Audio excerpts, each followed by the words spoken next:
The Civil War begins when Confederate artillery opened fire on Fort Sumter.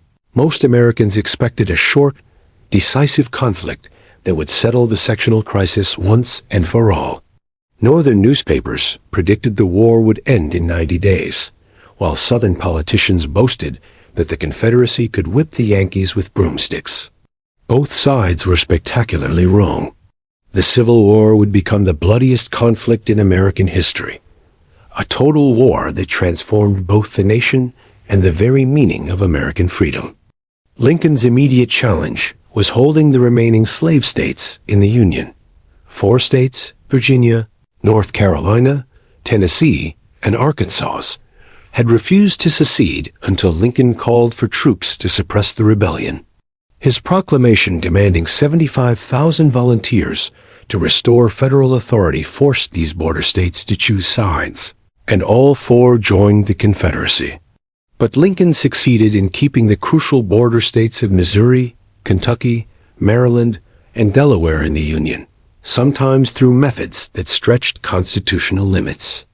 In Maryland, he suspended habeas corpus and arrested pro-Confederate legislators to prevent the state from seceding. In Missouri, federal forces fought a brutal guerrilla war against Confederate sympathizers. Kentucky declared neutrality until Confederate forces invaded, pushing the state into the Union camp. Losing these border states would have been catastrophic for the Union cause. Kentucky controlled access to the Ohio and Mississippi rivers. Maryland surrounded the federal capital, and its secession would have forced the government to relocate. Missouri controlled the gateway to the west and the routes to California's gold. With the border states secure, the Union had decisive advantages in population, industry, and transportation. The Confederate states faced enormous challenges from the beginning. Their population of 9 million included 3.5 million enslaved people, who obviously couldn't be trusted to fight for their continued bondage. The Confederacy had little industry, few railroads, and a weak financial system. Most Southern wealth was tied up in land and slaves, assets that couldn't easily be converted into military supplies. But the Confederacy also had significant advantages. They were fighting a defensive war on familiar terrain, which historically favored the defenders. Their military tradition was strong. Many of the Army's best officers, including Robert E. Lee and Stonewall Jackson, resigned their federal commissions to serve the Confederacy. Most importantly, they didn't need to conquer the North. They only needed to make the war too costly for Northern voters to continue. The war's first major battle at Bull Run in July 1861 shattered Northern illusions about a quick victory. Spectators from Washington, including congressmen and their families, drove out to watch what they expected would be a picnic-like rout of rebel forces. Instead, they witnessed federal troops fleeing in panic back to the capital. The Confederate victory at Bull Run was more psychological than strategic. Neither army was ready for serious fighting, and Confederate forces were too disorganized to pursue their advantage. But the battle convinced both sides that the war would be longer and bloodier than anyone had imagined. Lincoln called for 500,000 more volunteers and began the massive mobilization that would eventually put over 2 million men in Union uniforms. General George B. McClellan was brought in to organize and train the Army of the Potomac, and he proved to be a gifted organizer who transformed raw recruits into a professional army. But McClellan was also overcautious and consistently overestimated Confederate strength, leading to missed opportunities and prolonged stalemate around Washington. The war's early years revealed fundamental differences in Union and Confederate strategy. The Union adopted the Anaconda Plan, designed to squeeze the Confederacy through naval blockade and control of the Mississippi River, while applying pressure on multiple fronts. The Confederacy initially tried to fight a purely defensive war, hoping that Northern war weariness would lead to recognition of Confederate independence. The naval war began immediately, as Lincoln proclaimed a blockade of Southern ports from Virginia to Texas. The Union Navy started the war with only 42 ships in commission, but it rapidly expanded to over 670 vessels by war's end. The blockade was initially ineffective, a paper blockade that couldn't be enforced, but it gradually tightened the noose around the Confederate economy. The Confederacy's response was innovative but ultimately unsuccessful. They developed ironclad warships, submarine warfare, and naval mines in attempts to break the blockade. The CSS Virginia seemed to revolutionize naval warfare when it destroyed 2 Union warships in Hampton Roads in March 1862, but the arrival of the USS Monitor led to history's first battle between ironclads ending in a draw. The war in the West proved more decisive than the stalemate in Virginia. General Ulysses S. Grant, a failed businessman who had resigned from the Army in disgrace, emerged as the Union's most effective commander. His capture of Fort Henry and Fort Donelson in February 1862 opened the Tennessee and Cumberland rivers to Union forces and made Grant a national hero. Grant's victory at Fort Donelson also introduced a phrase that would define Union war aims. When Confederate General Simon Bolivar Buckner asked for terms, Grant replied, "No terms except an unconditional, and immediate surrender can be accepted. I propose to move immediately upon your works." Unconditional surrender. Grant had announced that this would be a war to the finish. The Battle of Shiloh in April 1862 revealed the war's true character. Over 23,000 casualties in 2 days of fighting exceeded all previous American battles combined. Grant's army was surprised and nearly destroyed on the first day, but Union reinforcements turned the tide on the second day. The scale of slaughter shocked both sides and proved that this was no longer a limited conflict over political differences. Meanwhile, the Union Navy was achieving decisive victories that would ultimately strangle the Confederacy. Admiral David Farragut's capture of New Orleans in April 1862 closed the Confederacy's largest port and opened the lower Mississippi River to Union forces. Farragut's famous order at Mobile Bay, "Dan the torpedoes full speed ahead," became a symbol of Union determination. The Peninsula Campaign of 1862 was McClellan's attempt to capture Richmond by advancing up the Virginia Peninsula between the York and James Rivers. McClellan's army of over 100,000 men was the largest ever assembled in North America, but his caution allowed Confederate forces to concentrate against him despite being significantly outnumbered. Robert E. Lee's emergence as commander of the Army of Northern Virginia transformed the war in the East. Lee was everything McClellan was not: aggressive, decisive, and willing to take enormous risks.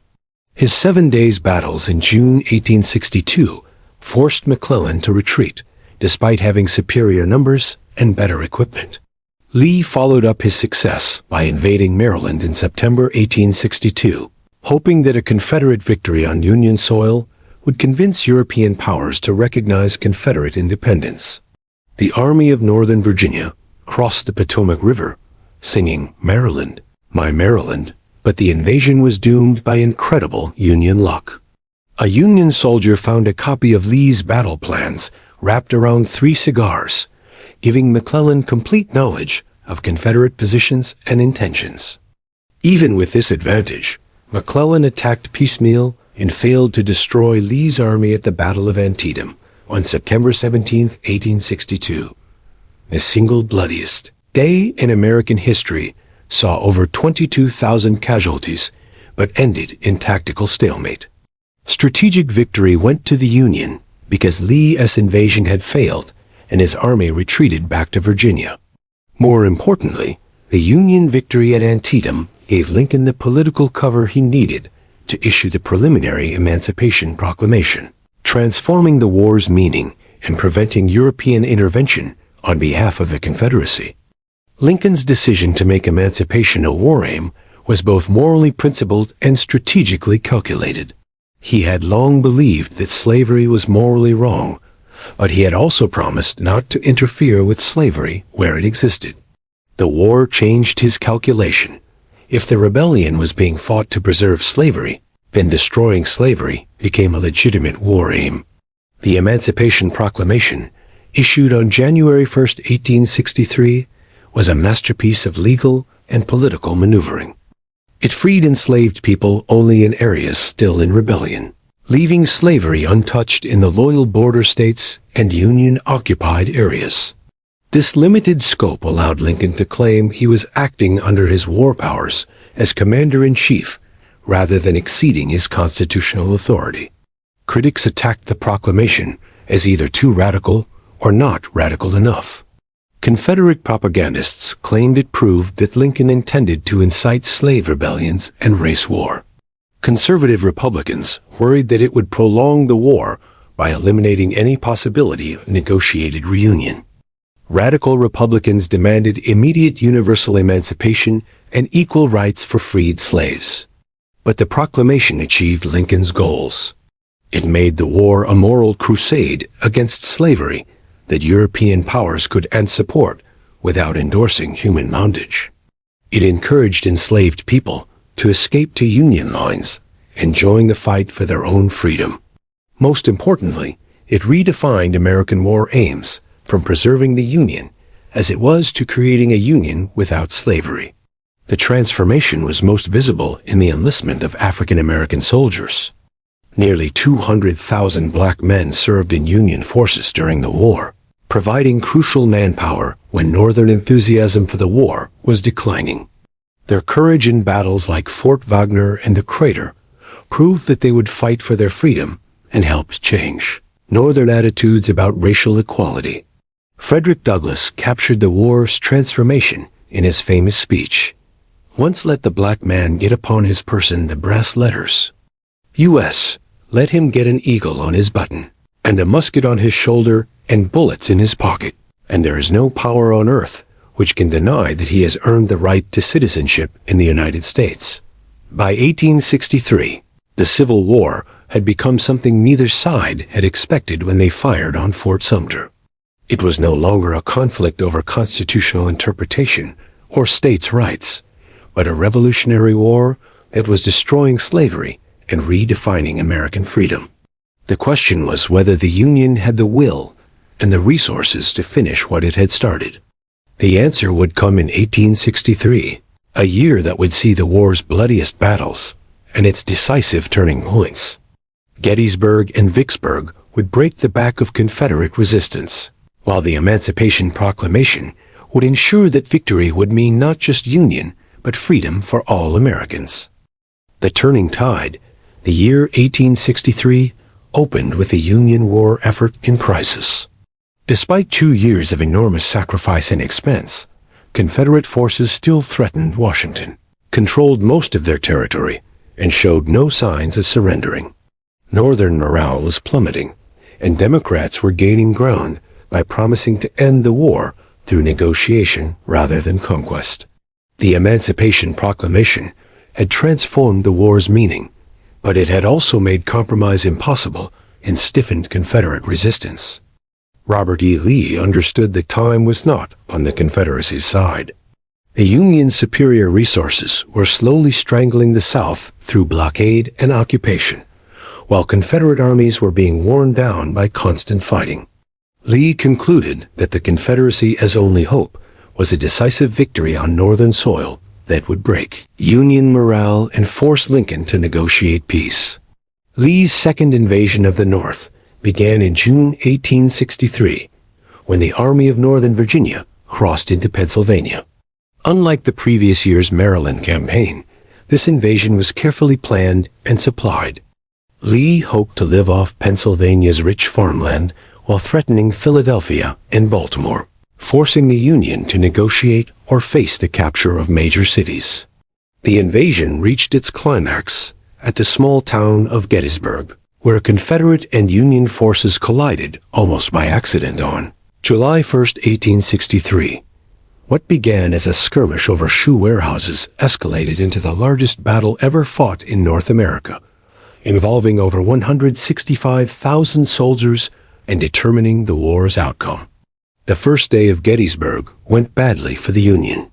Confederate forces drove Union troops through the town, and onto Cemetery Hill, where they formed a defensive line shaped like a fishhook. General John Buford's cavalry had held the high ground long enough for Union infantry to arrive, establishing positions that would prove crucial in the coming days. Lee faced a crucial decision on the evening of July 1. His subordinates urged him to attack immediately, while Union forces were still disorganized, but Lee hesitated. Stonewall Jackson, his most aggressive lieutenant, had been killed by friendly fire at Chancellorsville 2 months earlier, and Lee missed his irreplaceable tactical genius. The second day brought the war's most desperate fighting as Lee attacked both ends of the Union line. Longstreet's assault on the Union left flank at Little Round Top was repulsed by desperate Union defenses, including the 20th Maine's famous bayonet charge, led by Colonel Joshua Lawrence Chamberlain. Ewell's attack on Culp's Hill also failed, leaving the Union line intact but battered. July 3, 1863, brought the battle's climax with Pickett's charge, Lee's desperate gamble to break the Union center. After a massive artillery bombardment, 15,000 Confederate infantry advanced across a mile of open ground under devastating Union fire. The assault was a catastrophic failure that shattered Lee's army and ended Confederate hopes of victory through invasion. Lee's retreat to Virginia was a Union triumph, but it was also a missed opportunity. General George Meade, the new commander of the Army of the Potomac, failed to pursue and destroy Lee's battered army, allowing the Confederates to escape and continue fighting.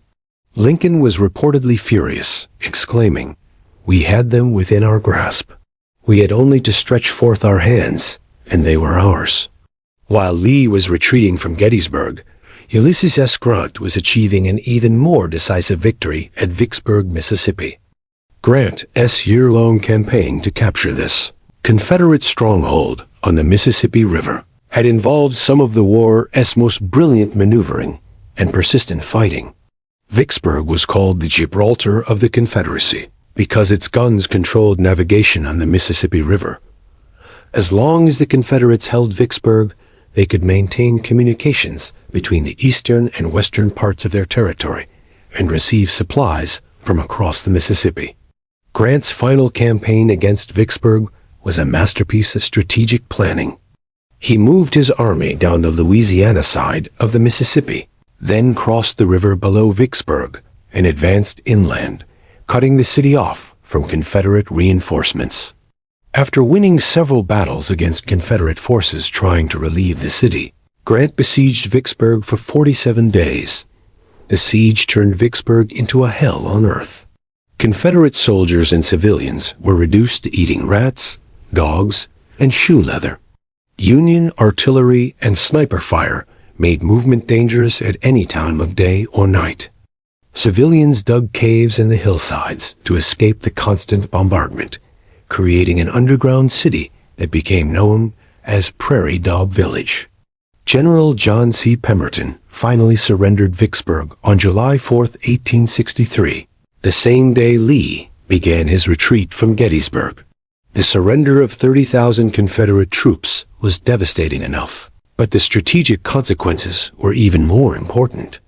The Mississippi River was now under complete Union control, splitting the Confederacy in two and cutting off Texas, Louisiana, and Arkansas from the rest of the Confederate states. Lincoln understood the significance of these twin victories. "The Father of Waters again goes unvexed to the sea," he declared, referring to Union control of the Mississippi. The tide of war had turned decisively in the Union's favor, though much hard fighting remained. The Union victories at Gettysburg and Vicksburg came at enormous cost. The two campaigns together produced over 70,000 casualties, and Union cemeteries were filled with young men who would never see their families again. Lincoln's brief remarks at the dedication of Gettysburg National Cemetery in November 1863 captured the magnitude of their sacrifice. The Gettysburg Address lasted only 2 minutes and contained fewer than 300 words, but it redefined American purpose and meaning. Lincoln argued that the living could not consecrate the battlefield, because the dead had already done so through their sacrifice.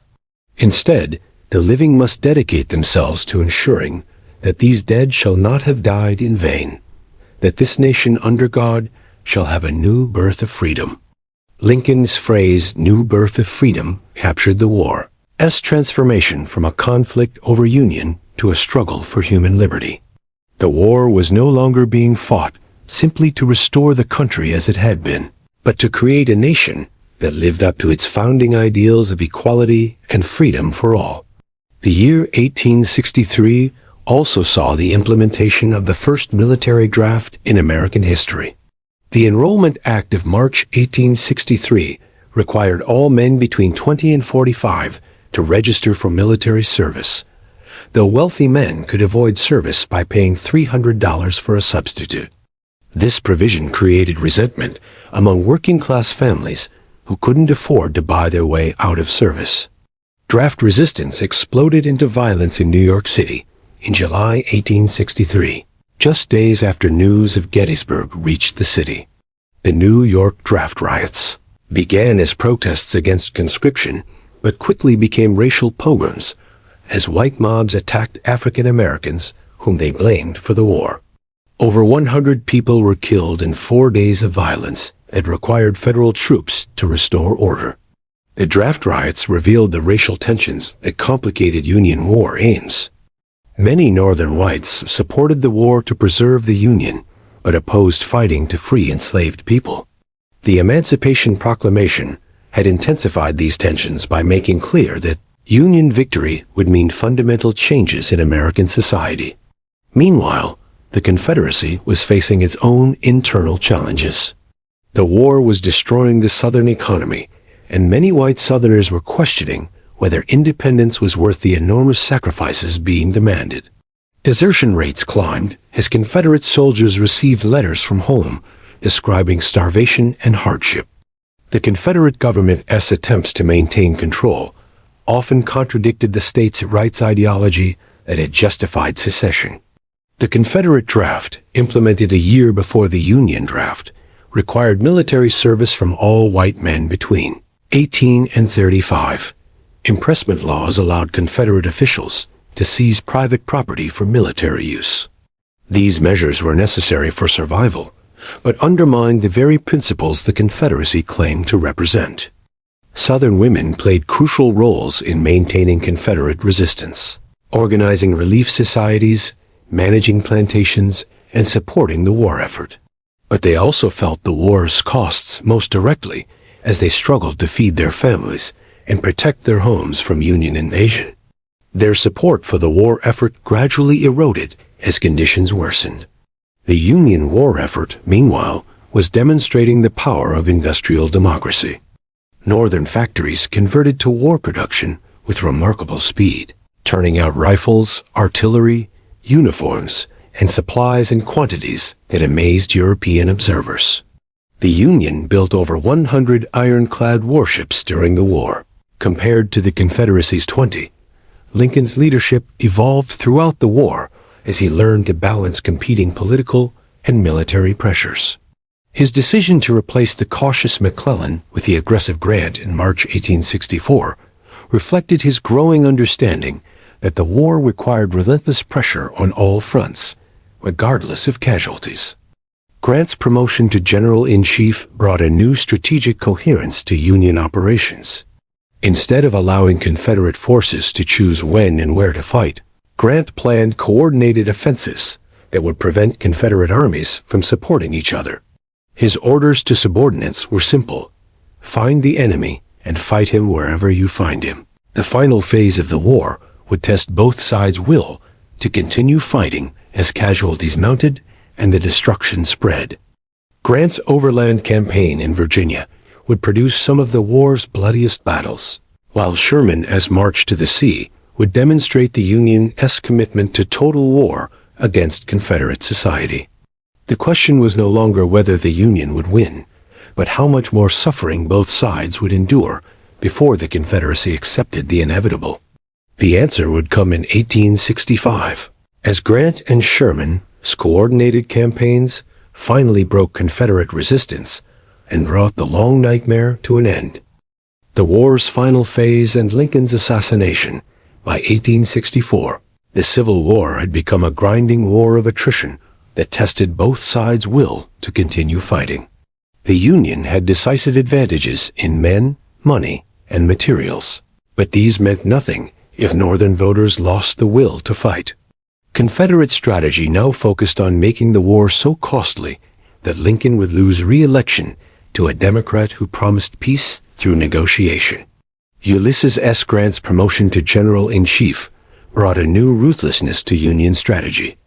Unlike previous commanders who had sought to capture territory or win glorious victories, Grant understood that the only way to end the war was to destroy Confederate armies completely. His orders were simple but brutal. Attack everywhere, all the time, and never give the enemy a chance to rest or regroup. The Overland Campaign began in May 1864, when Grant crossed the Rapidan River with 120,000 men, determined to destroy Lee's Army of Northern Virginia once and for all. What followed was 6 weeks of almost continuous fighting that produced casualties on a scale that shocked even veterans of Antietam and Gettysburg. The Battle of the Wilderness, on May 5 to 6, 1864, was fought in dense forest where soldiers couldn't see more than a few yards in any direction. Artillery was useless, cavalry couldn't maneuver, and the fighting often degenerated into hand-to-hand combat with bayonets and rifle butts. Worst of all, muzzle flashes set the dry underbrush on fire, burning wounded soldiers alive while their comrades were powerless to help them. Grant lost 17,000 men in 2 days at the Wilderness, but unlike his predecessors, he didn't retreat to lick his wounds. Instead, he moved southeast toward Spotsylvania Courthouse, trying to get between Lee and Richmond. When Lee's army arrived first and entrenched, Grant attacked again. The Battle of Spotsylvania on May 8th to 21st featured some of the war's most horrific fighting. At the Bloody Angle, Union and Confederate forces fought across earthworks for 20 hours straight, with bodies piled so high that soldiers had to stand on corpses to fire at their enemies. The fighting was so intense that an oak tree 22 inches in diameter was cut down by rifle fire alone. Grant's losses were staggering. Over 60,000 casualties in 6 weeks, more than Lee's entire army. Northern newspapers called Grant a butcher who was throwing away soldiers' lives, and Lincoln faced enormous pressure to remove him. But Grant was achieving something his predecessors had never managed. He was wearing down Lee as irreplaceable army and forcing the Confederates to fight on Union terms. Meanwhile, William Tecumseh Sherman was implementing Grant's strategy in Georgia with his own brutal efficiency. Sherman's army of 100,000 men began advancing from Chattanooga toward Atlanta in May 1864, fighting a series of battles against Joseph E. Johnston's Confederate forces. Sherman was a different kind of general from Grant, intellectual, nervous, and prone to erratic behavior that made his subordinates question his sanity. But he understood modern warfare better than almost anyone else. War wasn't just about defeating armies. It was about destroying the enemy's will to resist by making the costs of fighting unbearable. The Atlanta campaign lasted 4 months and culminated in the capture of the Confederacy's second largest city on September 2, 1864. Sherman's victory was crucial for Lincoln's re-election, proving that the Union was still winning despite the enormous casualties of Grant's Virginia campaign. The election of 1864 was a referendum on Lincoln's conduct of the war. Democrats nominated George B. McClellan, the former general whom Lincoln had removed for excessive caution. McClellan's platform called for an immediate armistice and peace negotiations with the Confederacy, though McClellan himself refused to accept Confederate independence. Lincoln's re-election was far from certain. War weariness was widespread, and many Northerners questioned whether preserving the Union was worth the enormous cost in blood and treasure.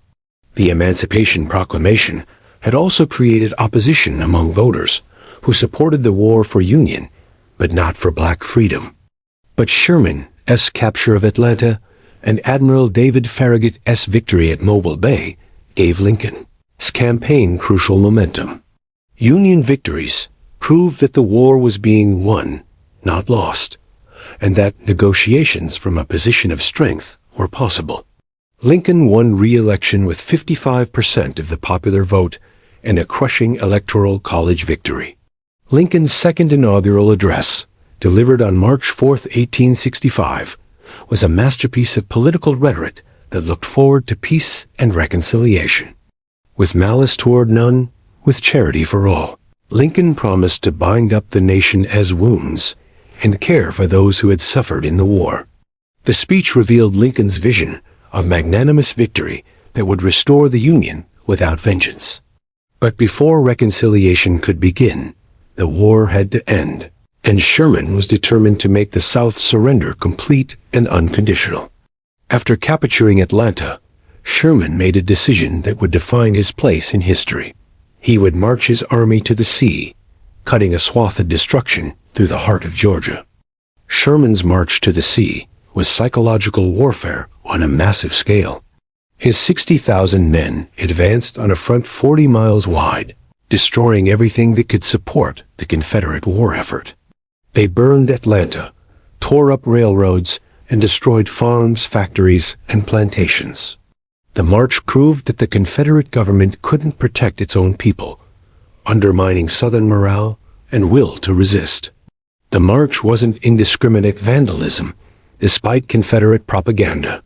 Sherman's orders prohibited violence against civilians, and his troops were generally well disciplined. But the systematic destruction of property was designed to make Southerners understand that continued resistance would only bring more suffering. Sherman reached Savannah on December 21, 1864, and telegraphed Lincoln, "I beg to present you as a Christmas gift the city of Savannah, with 150 heavy guns and plenty of ammunition, also about 25,000 bales of cotton." The march had succeeded beyond Sherman's wildest expectations, proving that the Confederacy was hollow at its core. From Savannah, Sherman turned north into South Carolina, the state that had started the war by seceding first and firing on Fort Sumter.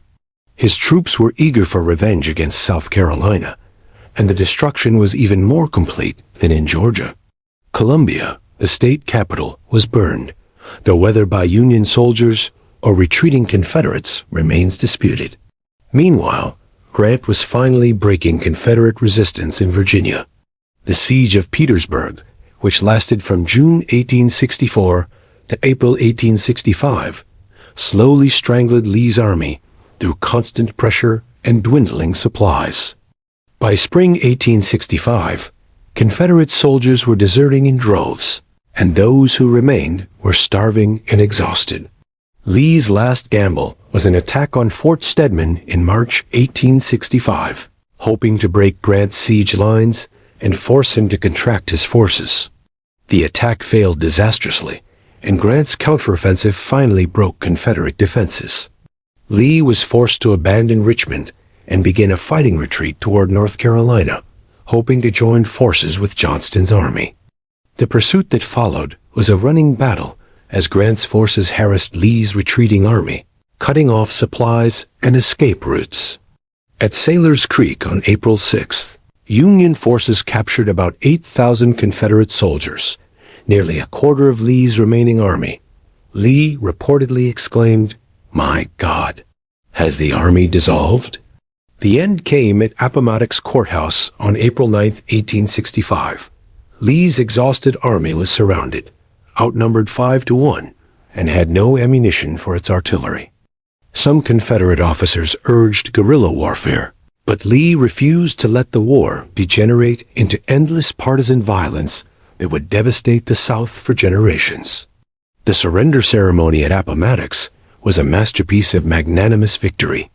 Grant's terms were generous. Confederate officers could keep their sidearms, soldiers could keep their horses for spring plowing, and everyone could go home without fear of prosecution for treason. Grant also ordered his men not to celebrate, saying, "The war is over. The rebels are our countrymen again." Lee's farewell to his army was equally gracious, acknowledging defeat while praising his soldiers' valor. "You have been good soldiers. You can be good citizens." The Army of Northern Virginia stacked their arms and furled their battle flags for the last time, ending 4 years of the bloodiest fighting in American history. But the war's end was overshadowed by tragedy just 5 days later. On April 14, 1865, actor John Wilkes Booth shot Abraham Lincoln at Ford S. Theater during a performance of Our American Cousin. Booth, a Confederate sympathizer, hoped that killing Lincoln would revive Southern resistance, but his action had the opposite effect.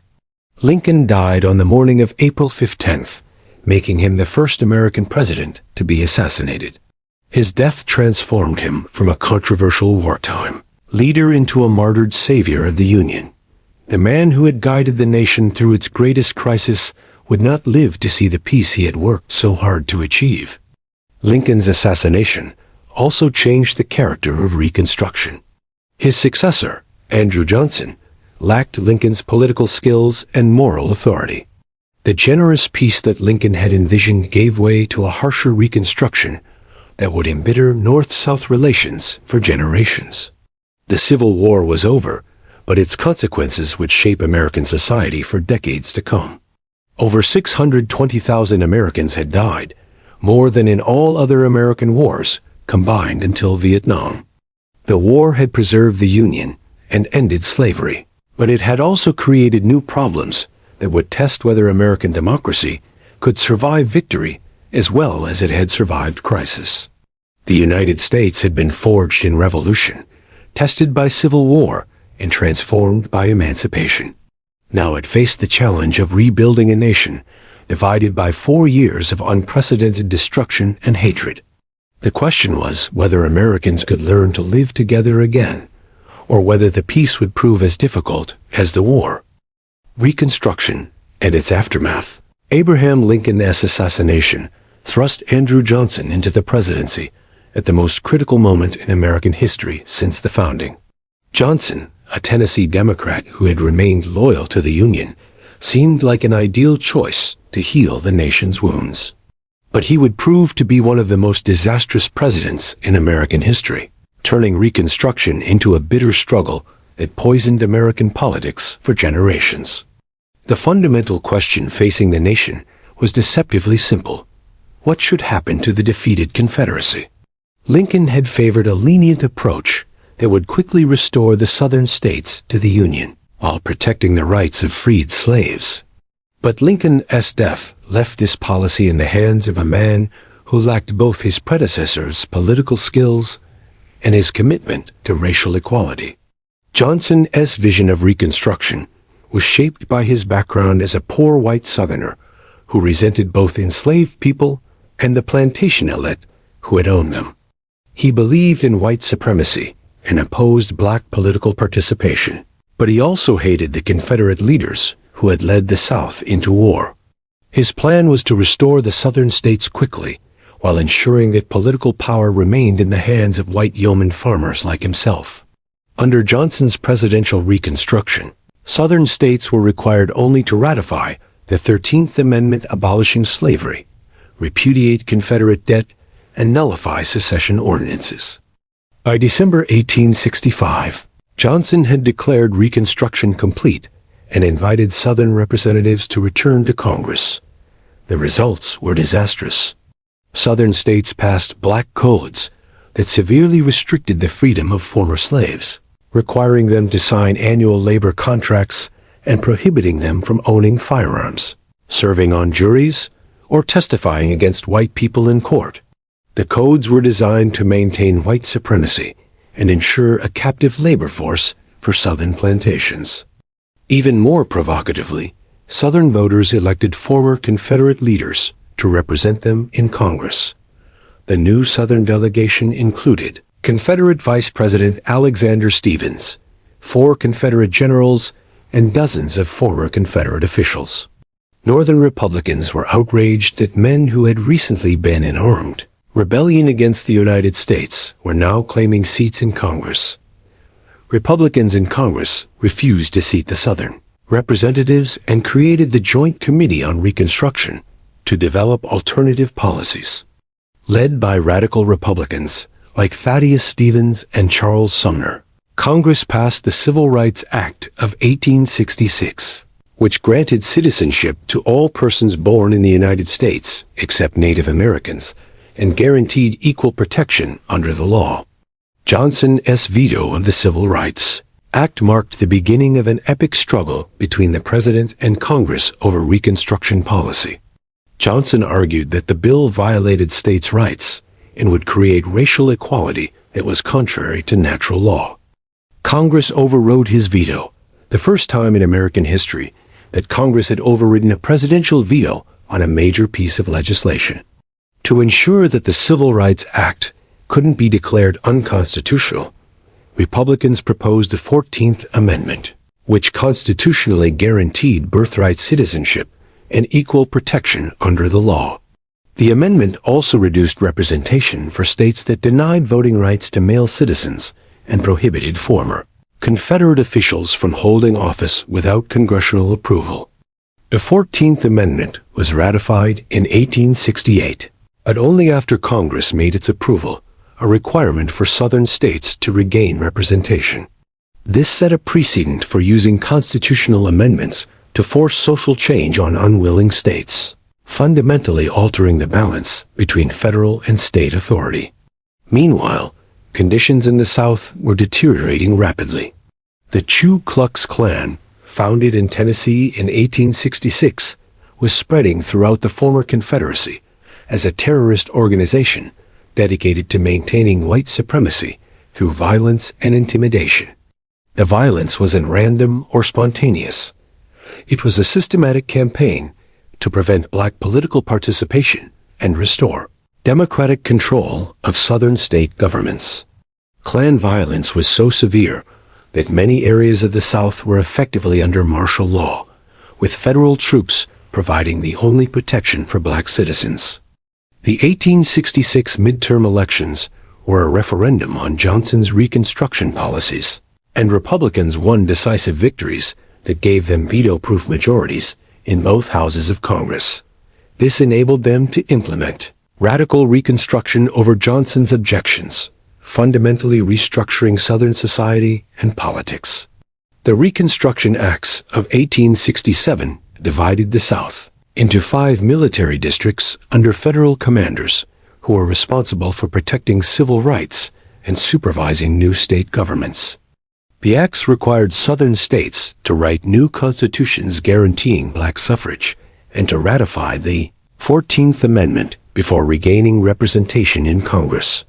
For the first time in American history, black men gained the right to vote and hold office throughout the South. The results were remarkable. Black voters participated enthusiastically in politics, electing black legislators, congressmen, and senators who had been born into slavery just a few years earlier.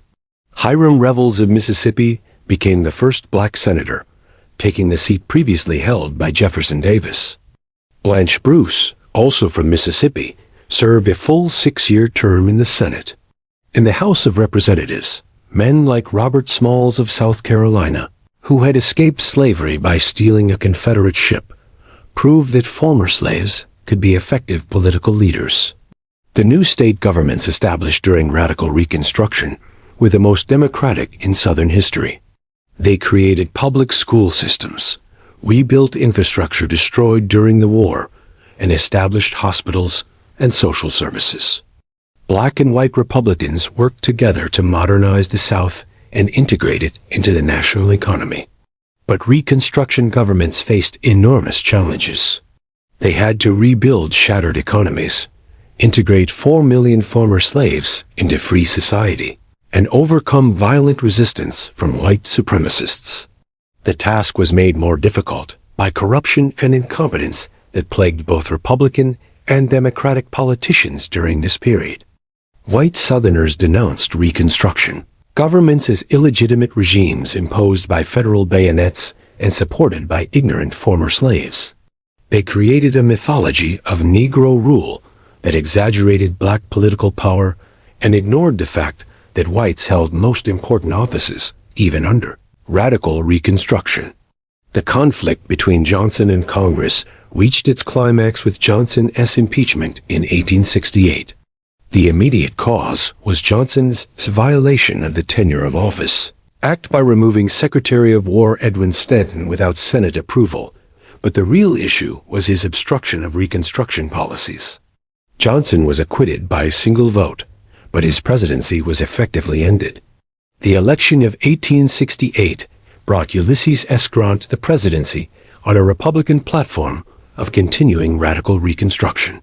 Grant was a war hero with unquestioned loyalty to the Union cause, but he proved to be a weak political leader who was often manipulated by corrupt advisors and business interests. Grant's presidency was marked by scandals that weakened public confidence in Republican governance. The Credit Mobilier scandal revealed that railroad executives had bribed congressmen with stock in a dummy construction company. The whiskey ring involved federal revenue agents and distillers in tax evasion schemes. Black Friday saw financiers Jay Gould and James Fisk attempt to corner the gold market with inside information from Grant's administration. These scandals, combined with economic depression following the Panic of 1873, gradually undermined Northern support for Reconstruction. White Northerners grew tired of the expense and effort required to maintain federal intervention in the South, especially as their own economic interests demanded attention. The 15th Amendment, ratified in 1870, was the last major achievement of radical Reconstruction. It prohibited states from denying voting rights based on race, color, or previous condition of servitude, constitutionally guaranteeing black suffrage throughout the nation. But the amendment's language left loopholes that Southern states would eventually exploit to disenfranchise black voters. By the early 1870s, white Southerners were regaining political control through a combination of violence, economic pressure, and legal manipulation. Redeemer governments replaced radical Reconstruction regimes, rolling back civil rights legislation and implementing policies designed to restore white supremacy. The federal response to Southern resistance was inconsistent and ultimately ineffective. The Enforcement Acts of 1870 to 71 gave the federal government power to prosecute Klan violence, and hundreds of Klansmen were arrested and convicted. But prosecutions were expensive and time-consuming, and many Northern voters questioned whether federal intervention should continue indefinitely. The disputed election of 1876 brought the Reconstruction era to an end. Democrat Samuel Tilden appeared to have defeated Republican Rutherford B. Hayes, but disputed returns from South Carolina, Florida, and Louisiana left the outcome uncertain. These were the last three states still under Republican control, and both parties claimed victory. The Compromise of 1877 resolved the crisis by awarding the presidency to Hayes in exchange for the withdrawal of federal troops from the South. Republicans abandoned their commitment to protecting black rights in return for maintaining control of the White House and receiving Southern support for economic policies favorable to business interests. The end of Reconstruction was a tragedy for African Americans, who lost most of the political rights they had gained during the 1860s and 1870s. Jim Crow laws imposed racial segregation and disenfranchisement that would last for nearly a century. The promise of the 14th and 15th Amendments was betrayed by a nation that chose sectional reconciliation over racial justice. But Reconstruction also established important precedents for federal protection of civil rights that would be revived during the civil rights movement of the 1950s and 1960s. Constitutional amendments passed during Reconstruction provided the legal foundation for eventual challenges to segregation and discrimination. Perhaps most importantly, Reconstruction demonstrated that dramatic social change was possible in America, even if the political will to sustain it proved temporary. The sight of former slaves serving in Congress and state legislatures proved that racial equality was achievable, even if it would take another century to fully realize. The failure of Reconstruction was a national tragedy that condemned millions of Americans to decades of oppression and poverty. But it also showed that progress was possible when Americans committed themselves to living up to their founding ideals of equality and justice for all. The Gilded Age begins. Mark Twain called it the Gilded Age, a period that glittered with unprecedented prosperity on the surface, but concealed deep corruption and inequality underneath. The decades following the Civil War witnessed the most dramatic economic transformation in American history, as the United States evolved from a predominantly agricultural nation into the world's leading industrial power. But this growth came at enormous human cost, creating extremes of wealth and poverty that challenged American democratic ideals. The numbers tell the story of America's industrial explosion. Between 1865 and 1900, manufacturing output increased by 500%, coal production by 800%, and steel production by 3,000%. The railroad network expanded from 35,000 miles to over 200,000 miles, binding the continent together with bands of steel. In just 35 years, America transformed itself from an economic backwater into a global industrial giant that rivaled Britain and Germany. The Transcontinental Railroad was both the symbol and the engine of this transformation. When the Central Pacific and Union Pacific Railroads met at Promontory Summit, Utah, on May 10, 1869, the driving of the Golden Spike connected the Atlantic and Pacific coasts for the first time. What had once taken months of dangerous travel could now be accomplished in less than a week. But the railroad's construction revealed the darker side of American progress. The Central Pacific relied heavily on Chinese immigrant workers who faced discrimination, dangerous working conditions, and lower wages than white workers. Thousands of Chinese workers died building the railroad through the Sierra Nevada, their bodies lost in avalanches and explosions that were considered acceptable costs of progress. The Union Pacific's construction was marked by corruption and exploitation of both workers and taxpayers. The Credit Mobilier scandal revealed that railroad executives had created a dummy construction company that charged inflated prices for building the railroad, then distributed stock in the company to congressmen to prevent investigation. It was a perfect example of the era's fusion of government and business interests. Andrew Carnegie embodied both the promise and the contradictions of the Gilded Age. Born in Scotland to a poor weaver's family, Carnegie immigrated to America as a child and worked his way up from bobbin boy in a textile factory to telegraph operator to railroad superintendent. His rise from poverty to become one of the world's richest men seemed to prove that America was indeed the land of opportunity. Carnegie's steel empire was built on technological innovation, vertical integration, and ruthless cost-cutting. He controlled every aspect of steel production, from iron ore mines to finished products, eliminating middlemen and achieving unprecedented efficiency. His mills produced steel more cheaply than anyone else in the world, making possible the skyscrapers, bridges, and railroads that defined modern America. But Carnegie's success also depended on brutal exploitation of his workers. Steel workers labored 12 hours a day, 7 days a week, in conditions that claimed thousands of lives each year. Carnegie preached the gospel of wealth, arguing that rich men had a moral obligation to use their fortunes for the benefit of society. But he showed little concern for the workers whose labor created his wealth. John D. Rockefeller's Standard Oil Company demonstrated another path to industrial dominance. Instead of competing on price and quality alone, Rockefeller used every available tactic to eliminate competitors and control the oil industry. He negotiated secret rebates with railroads, bought out competitors, and used predatory pricing to drive rivals out of business. By 1879, Standard Oil controlled 90% of America's oil refining capacity, creating the first great industrial monopoly. Rockefeller's methods were often questionable, but his company provided Americans with cheap, reliable kerosene for lighting and heating their homes. He argued that monopoly was more efficient than competition, eliminating waste and providing better service to consumers. The rise of these industrial giants created unprecedented concentrations of wealth that challenged traditional American values. The richest Americans lived in palatial mansions that rivaled European royal residences, complete with private art galleries, libraries, and ballrooms. They spent fortunes on parties, yachts, and European travel, while millions of Americans struggled to survive on subsistence wages. Immigration provided much of the labor for America's industrial expansion.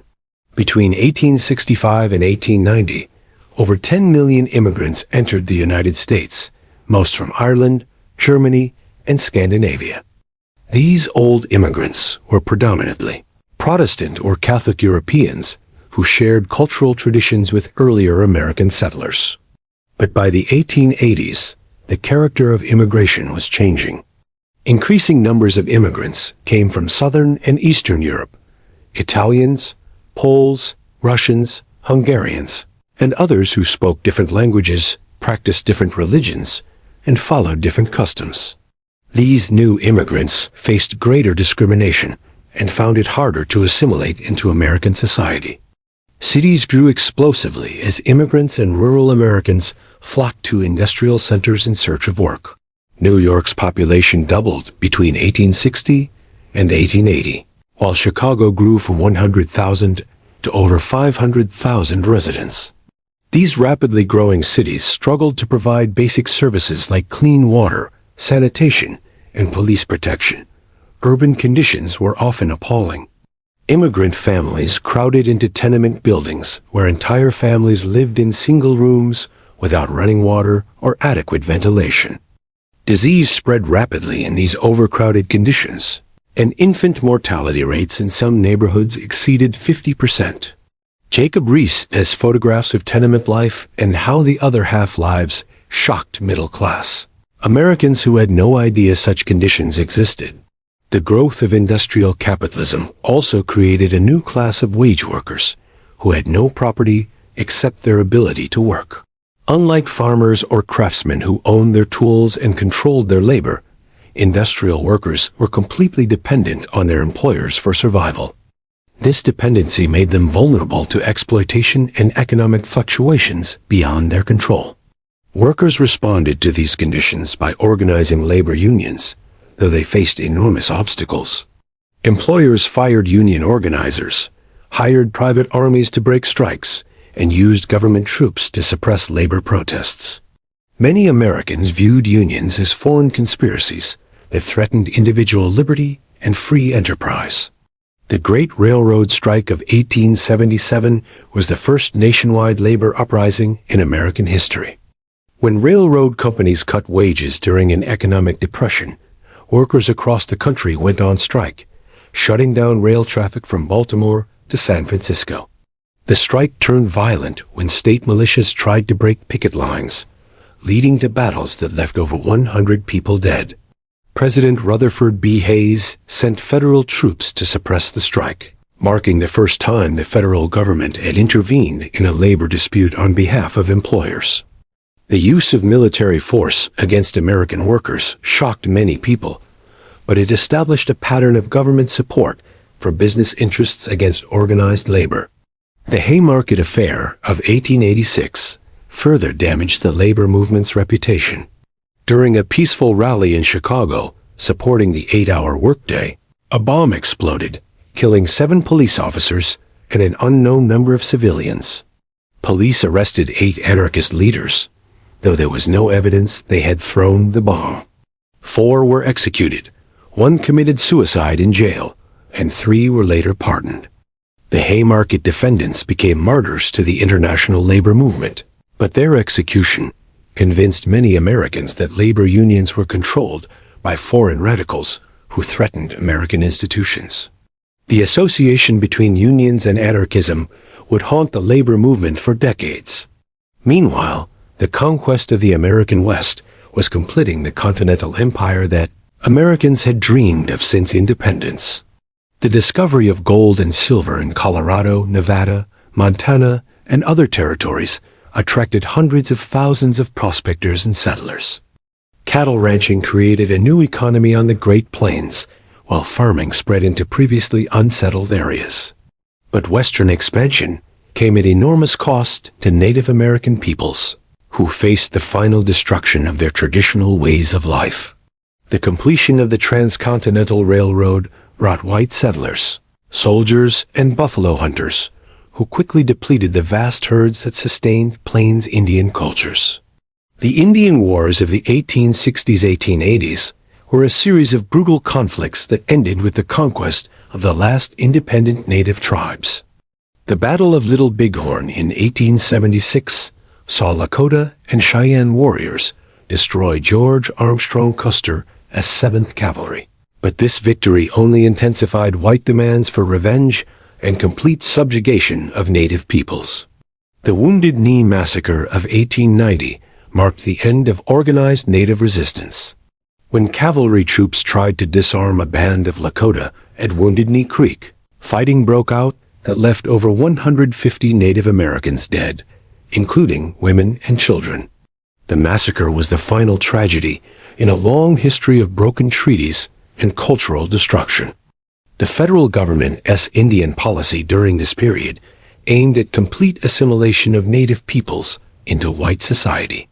The Dawes Act of 1887 divided tribal lands into individual allotments, hoping to transform Native Americans into individual farmers. The policy was a disaster that resulted in the loss of millions of acres of tribal land without achieving its assimilationist goals. By 1890, the American frontier was officially closed, according to the Census Bureau.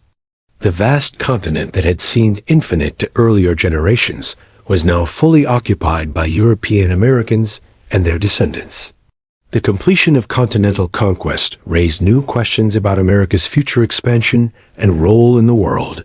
The Gilded Age had transformed America into a modern industrial nation, but it had also created enormous problems that challenged democratic institutions.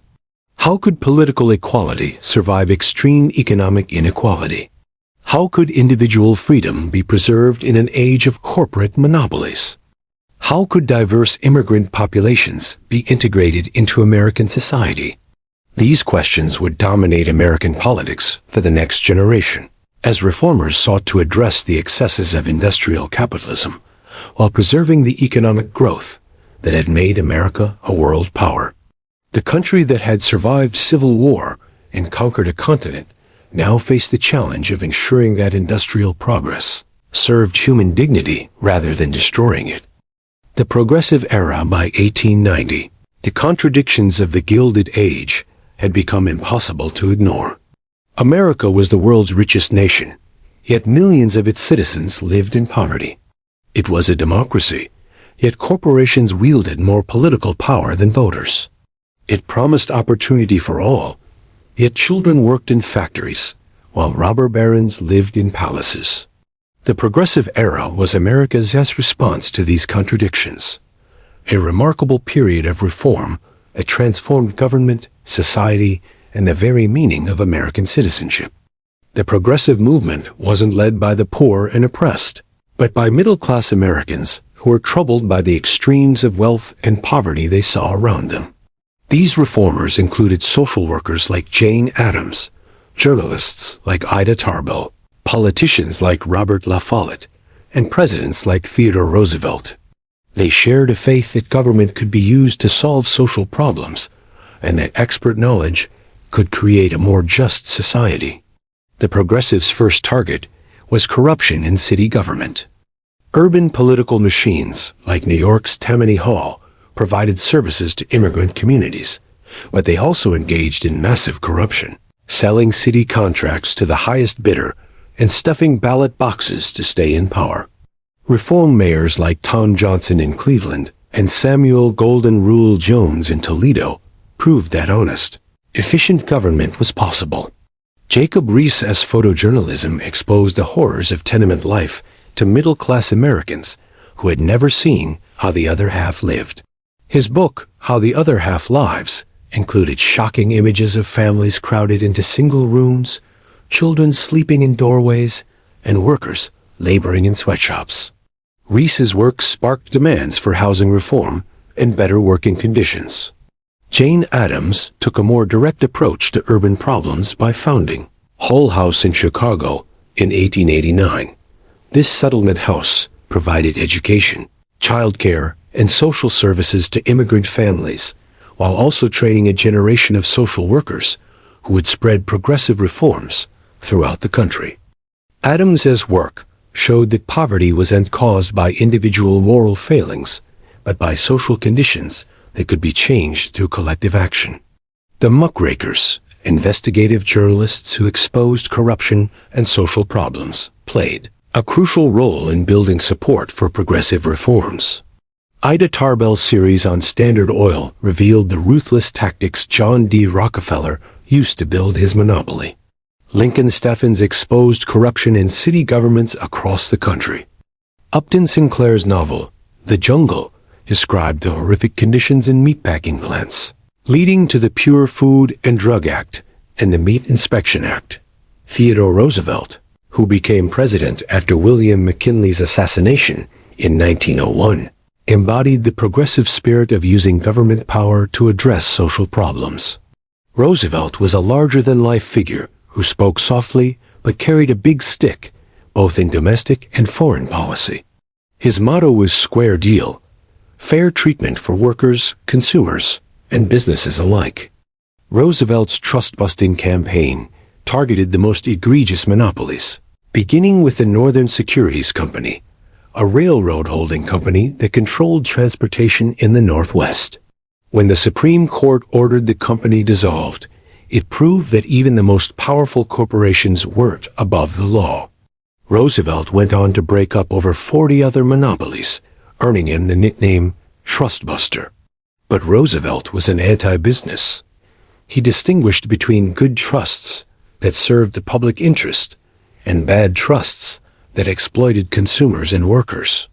His approach reflected the progressive belief that big business wasn't inherently evil, but it needed to be regulated to serve the common good rather than just private profit.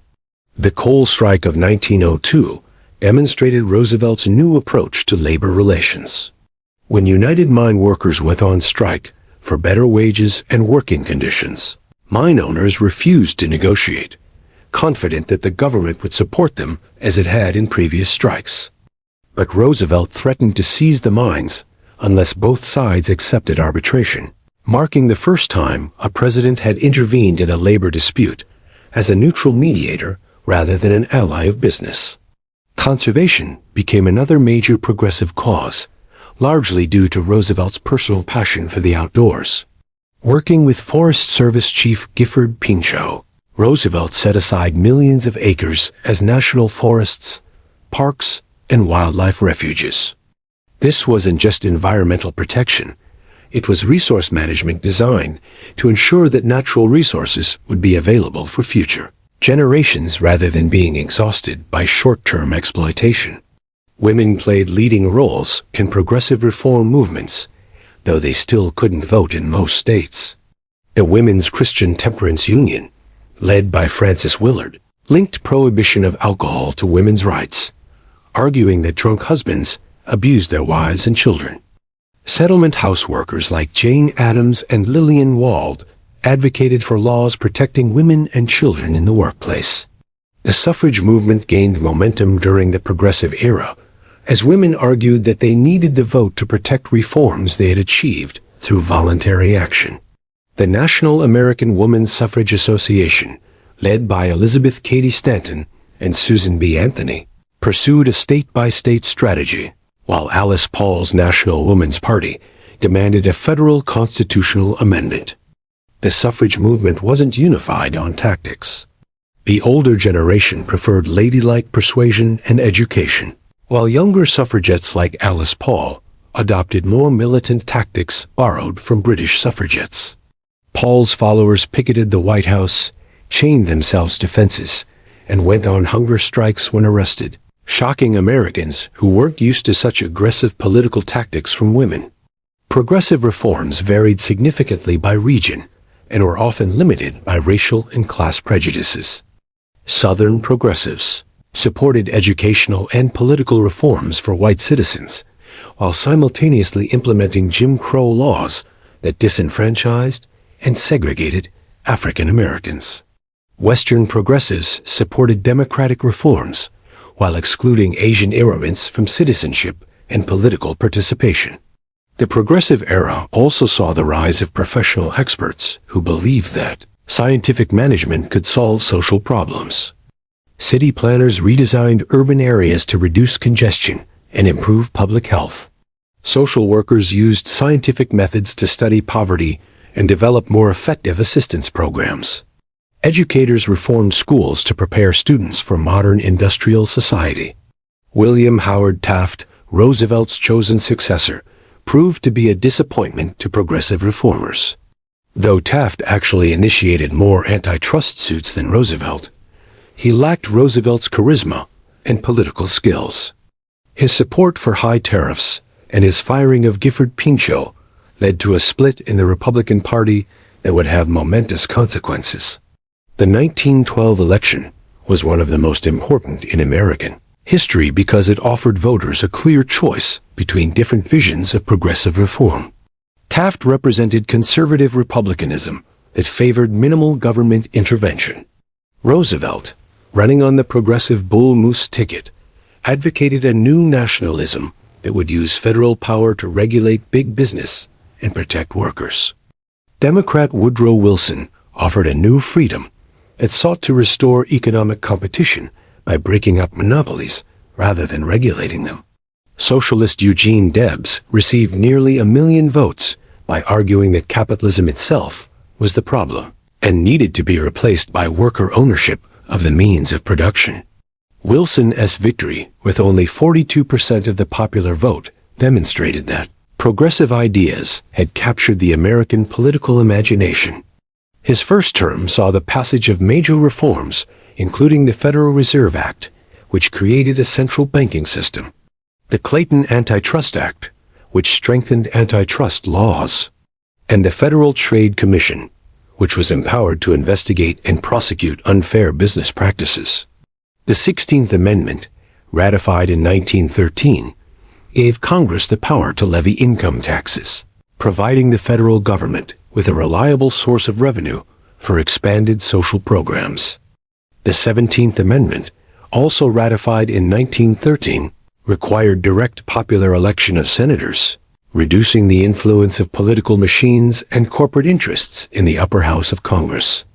Prohibition represented both the triumph and the failure of progressive reform. The 18th Amendment, ratified in 1919, banned the manufacture, sale, and transportation of alcoholic beverages, achieving a goal that reformers had pursued for over a century. Prohibitionists argued that alcohol was responsible for poverty, crime, domestic violence, and political corruption. But prohibition also demonstrated the limits of using government power to enforce moral behavior. The ban on alcohol created a massive black market controlled by organized crime, increased rather than decreased crime and corruption, and ultimately proved unenforceable.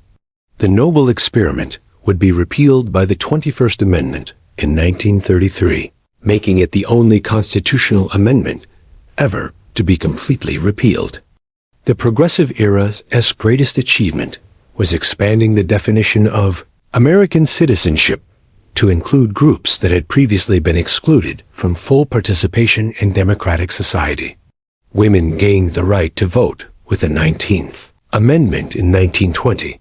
Workers gained the right to organize and bargain collectively. Consumers gained protection from unsafe food and drugs. Children gained protection from industrial exploitation.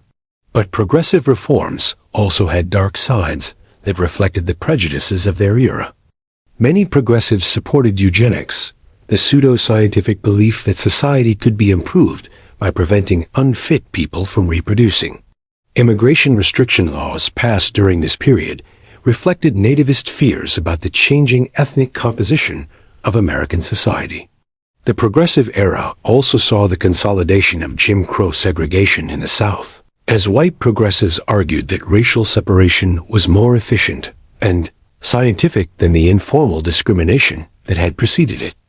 The Supreme Court's decision in Plessy v. Ferguson legitimized separate but equal segregation, providing constitutional cover for systematic discrimination against African Americans. By 1917, progressive reforms had transformed American government and society, creating the foundation for the modern regulatory state. The federal government now had the power and responsibility to protect workers, consumers, and the environment from the excesses of industrial capitalism. Professional experts rather than political hacks increasingly staffed government agencies. But the entry of the United States into World War I would test whether progressive idealism could survive the pressures of global conflict. Would a war to make the world safe for democracy strengthen democratic institutions at home? Or would the demands of total war undermine the very freedoms that progressives sought to protect? The answer would reshape not just American society, but America's role in the world. As the nation that had spent over a century focused on continental expansion was forced to confront its responsibilities as a global power. World War I and its aftermath. When World War I erupted in Europe in August 1914, most Americans watched the conflict with a mixture of horror and relief. Horror at the unprecedented destruction unleashed by modern warfare, and relief that an ocean separated them from what President Wilson called that distant and terrible conflict. America had spent over a century avoiding European entanglements, and few Americans wanted to abandon that tradition for what seemed like just another European power struggle. But this war was different from previous European conflicts. It was an industrial war fought with machine guns, poison gas, and artillery that could kill thousands in a single day.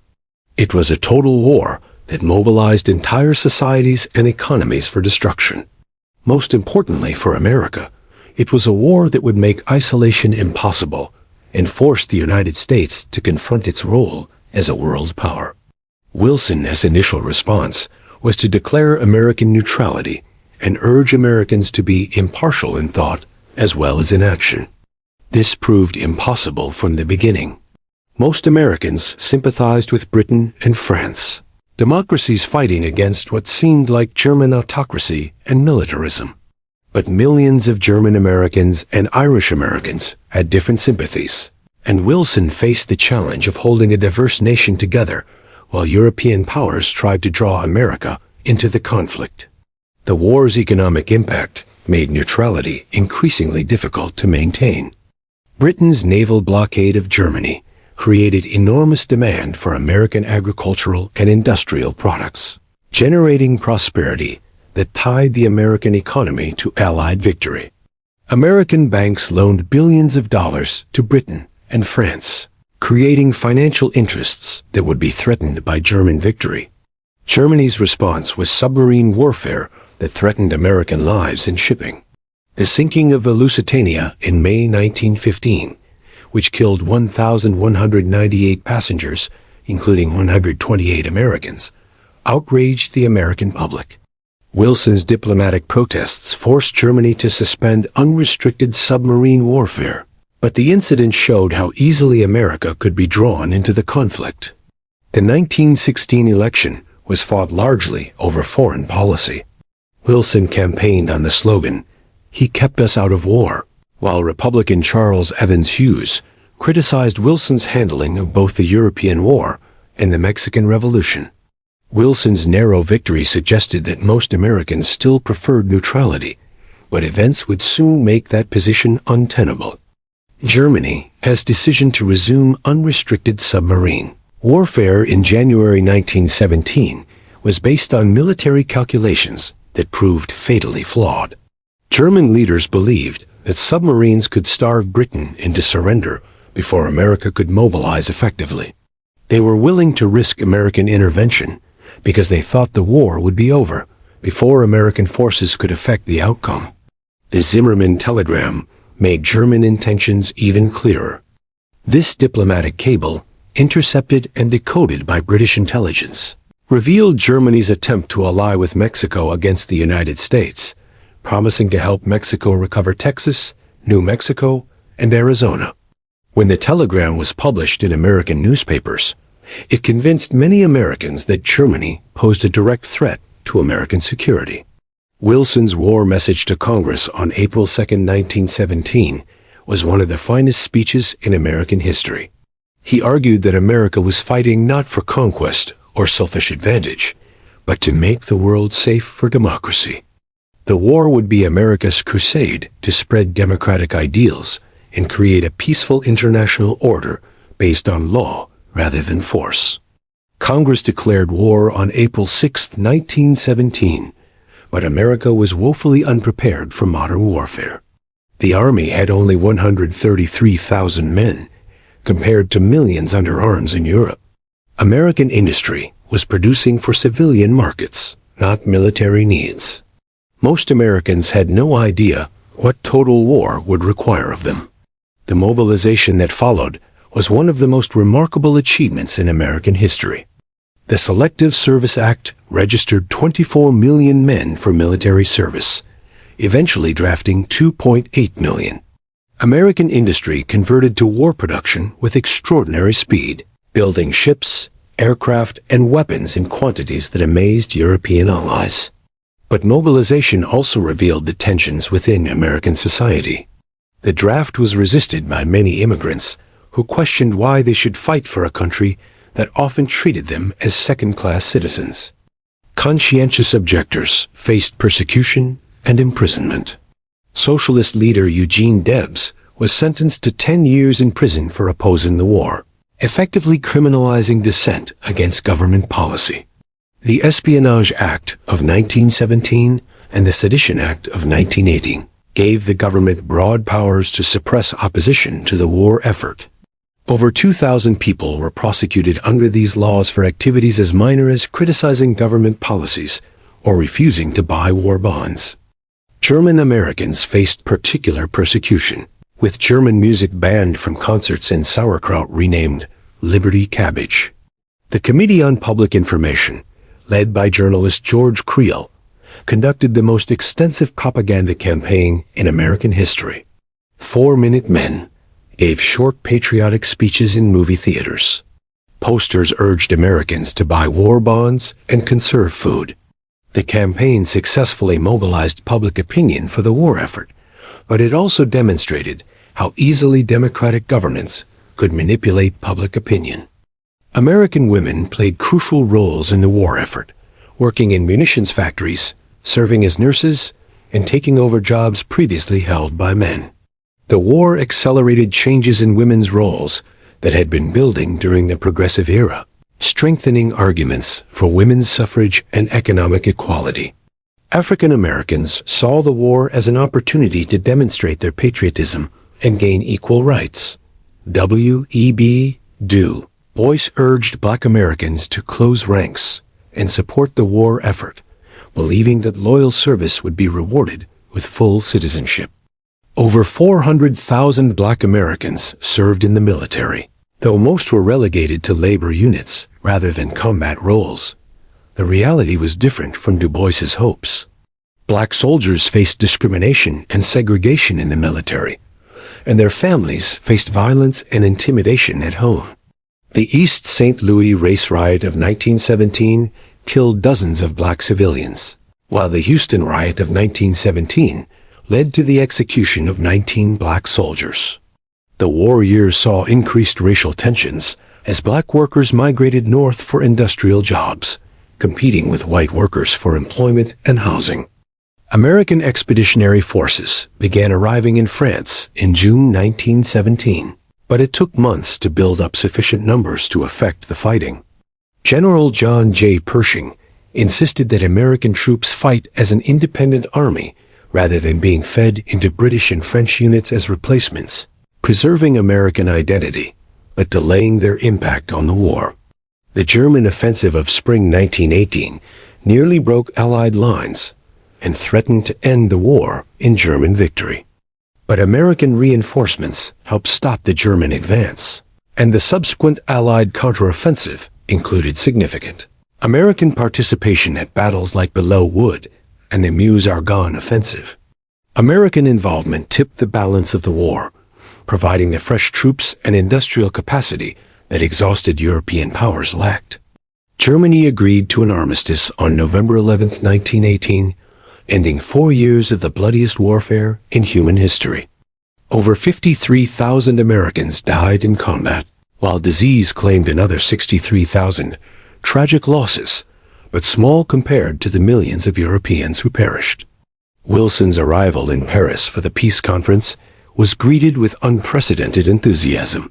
Europeans saw him as a messianic figure who would create a just peace based on his 14 points, which promised self-determination for all peoples and a League of Nations to prevent future wars. But the peace negotiations revealed the gap between Wilson's idealistic goals and the reality of international politics. Britain, France, and Italy had their own territorial ambitions and security concerns that conflicted with Wilson's vision of self-determination. The Treaty of Versailles that emerged was a compromise that satisfied no one completely. The treaty's harsh treatment of Germany, including massive reparations and territorial losses, contradicted Wilson's promise of a peace without victory. The creation of new nations based on ethnic principles proved impossible in the ethnically mixed regions of Eastern Europe. Most importantly, Wilson's beloved League of Nations was included in the treaty, but its effectiveness would depend on American participation. Wilson's campaign to win Senate approval for the Treaty of Versailles became a personal crusade that ultimately destroyed his health and his presidency. Republicans, led by Senator Henry Cabot Lodge, opposed the treaty's provisions that would commit America to international obligations without congressional approval. Wilson refused to accept reservations that would protect American sovereignty. Wilson's decision to take his case directly to the American people through a nationwide speaking tour reflected his faith in democracy, but it also revealed his political miscalculations. The tour exhausted Wilson, who suffered a stroke that left him partially paralyzed and unable to provide effective leadership during the final months of his presidency. The Senate's rejection of the Treaty of Versailles marked America's retreat from Wilson's vision of international cooperation. The United States would not join the League of Nations, undermining the organization from its inception and contributing to the international instability that would lead to World War II. The war's domestic aftermath was equally troubling. The Red Scare of 1919 to 1920 saw government raids on suspected radicals, deportations of foreign-born activists, and persecution of anyone associated with socialist or anarchist ideas. Attorney General A. Mitchell Palmer conducted raids that arrested over 10,000 suspected radicals, most of whom were eventually released without charges. Race riots erupted in dozens of cities during the Red Summer of 1919, as returning black veterans demanded the rights they had fought to defend overseas. The riots revealed that the war had not brought the racial progress that many had hoped for, but had instead intensified conflicts over jobs, housing, and political rights. Labor unrest reached unprecedented levels as workers struck for higher wages and recognition of their unions. The Seattle General Strike, the Boston Police Strike, and the Great Steel Strike of 1919 involved millions of workers and were often broken by government intervention on behalf of employers. By 1920, many Americans were exhausted by reform crusades and international commitments. Warren G. Harding's promise of a return to normalcy appealed to voters who wanted to focus on domestic prosperity rather than foreign entanglements or social reform. His landslide victory marked the end of the progressive era and the beginning of a very different decade.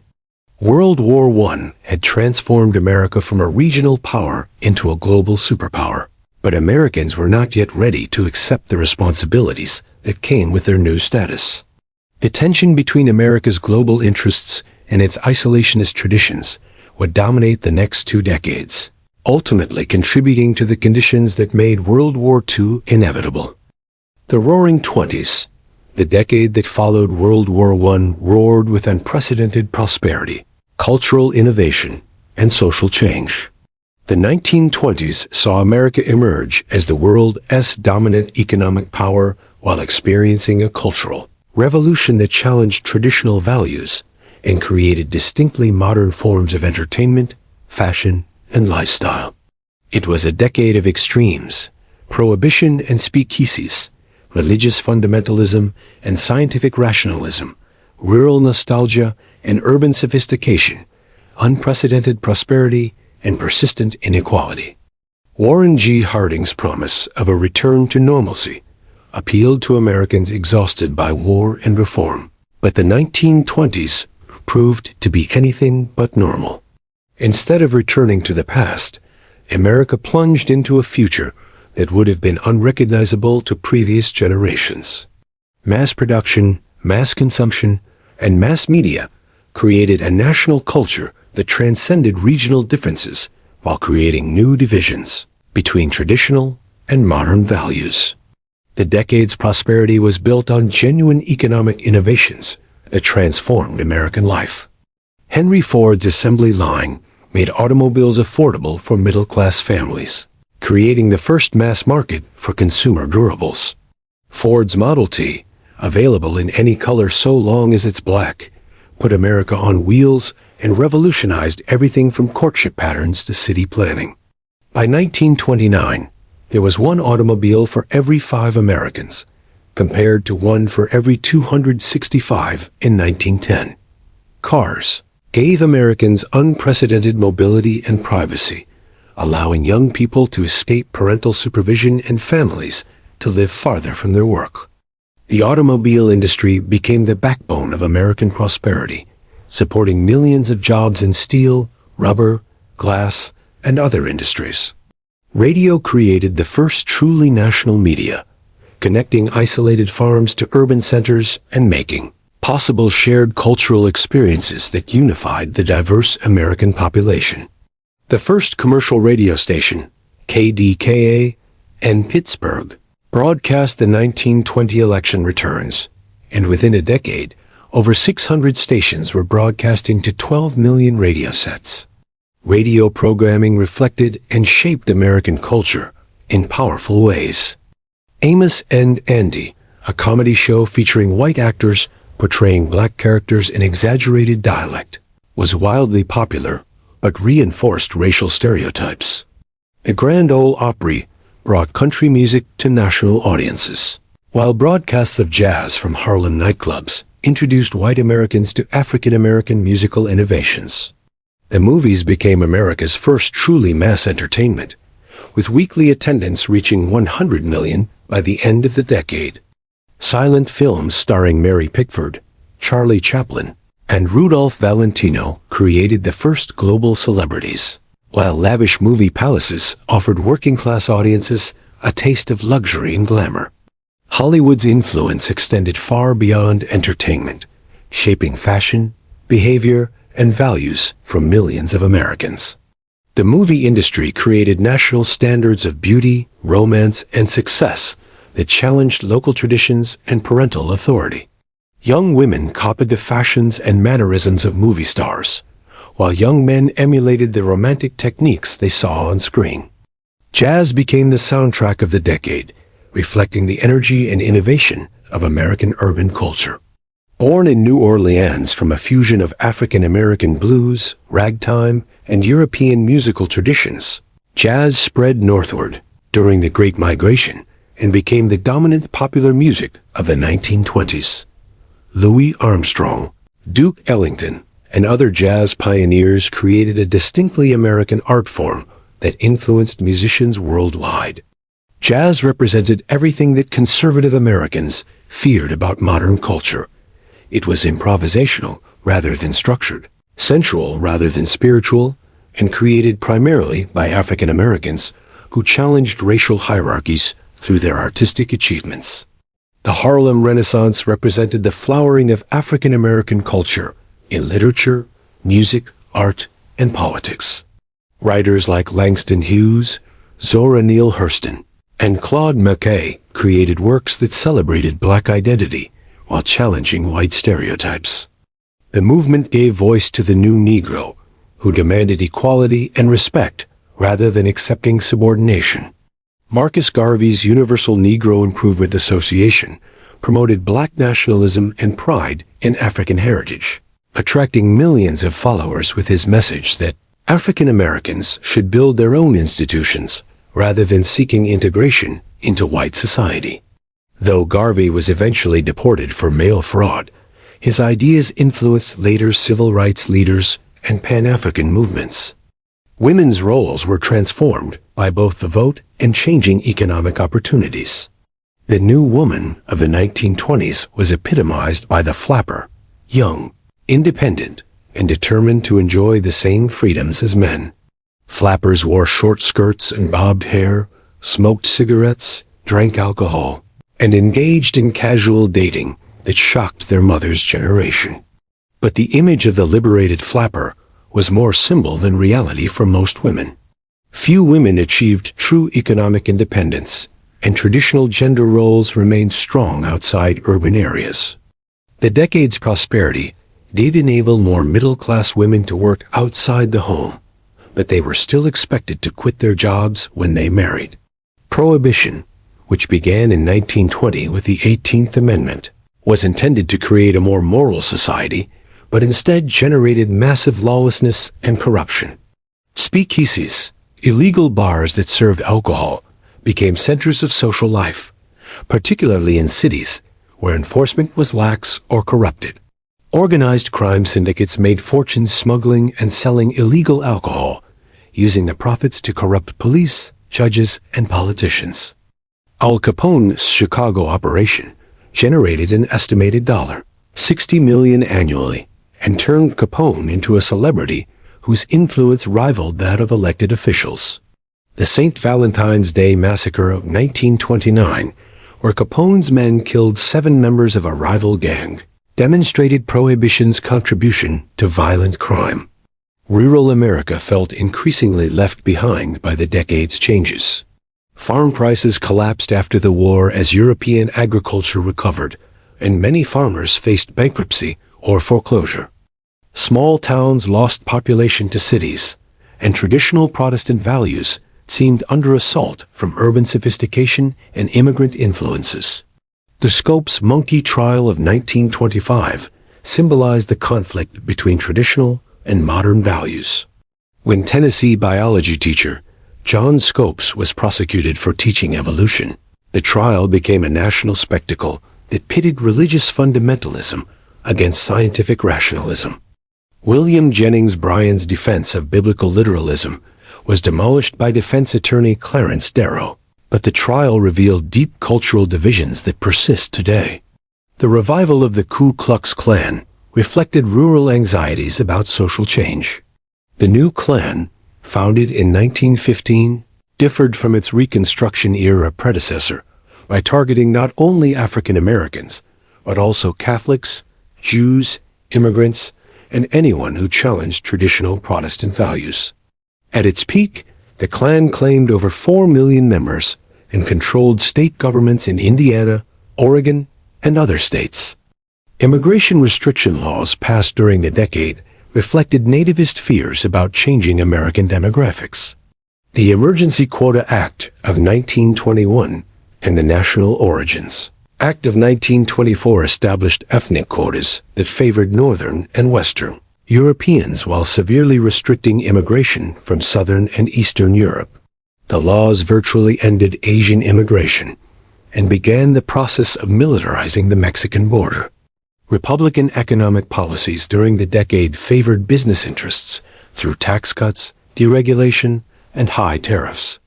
Treasury Secretary Andrew Mellon argued that reducing taxes on the wealthy would stimulate investment and create prosperity that would trickle down to all Americans. The policy seemed vindicated by the decade's economic growth, but it also contributed to growing inequality that would prove unsustainable. Consumer credit made the decade's prosperity seem more widespread than it actually was. Installment buying allowed families to purchase automobiles, radios, and appliances they couldn't afford with cash, creating the illusion of widespread affluence. But consumer debt also made the economy vulnerable to any disruption in income or confidence. Speculation in the stock market reached dangerous levels as amateur investors borrowed money to buy stocks they believed could only go up.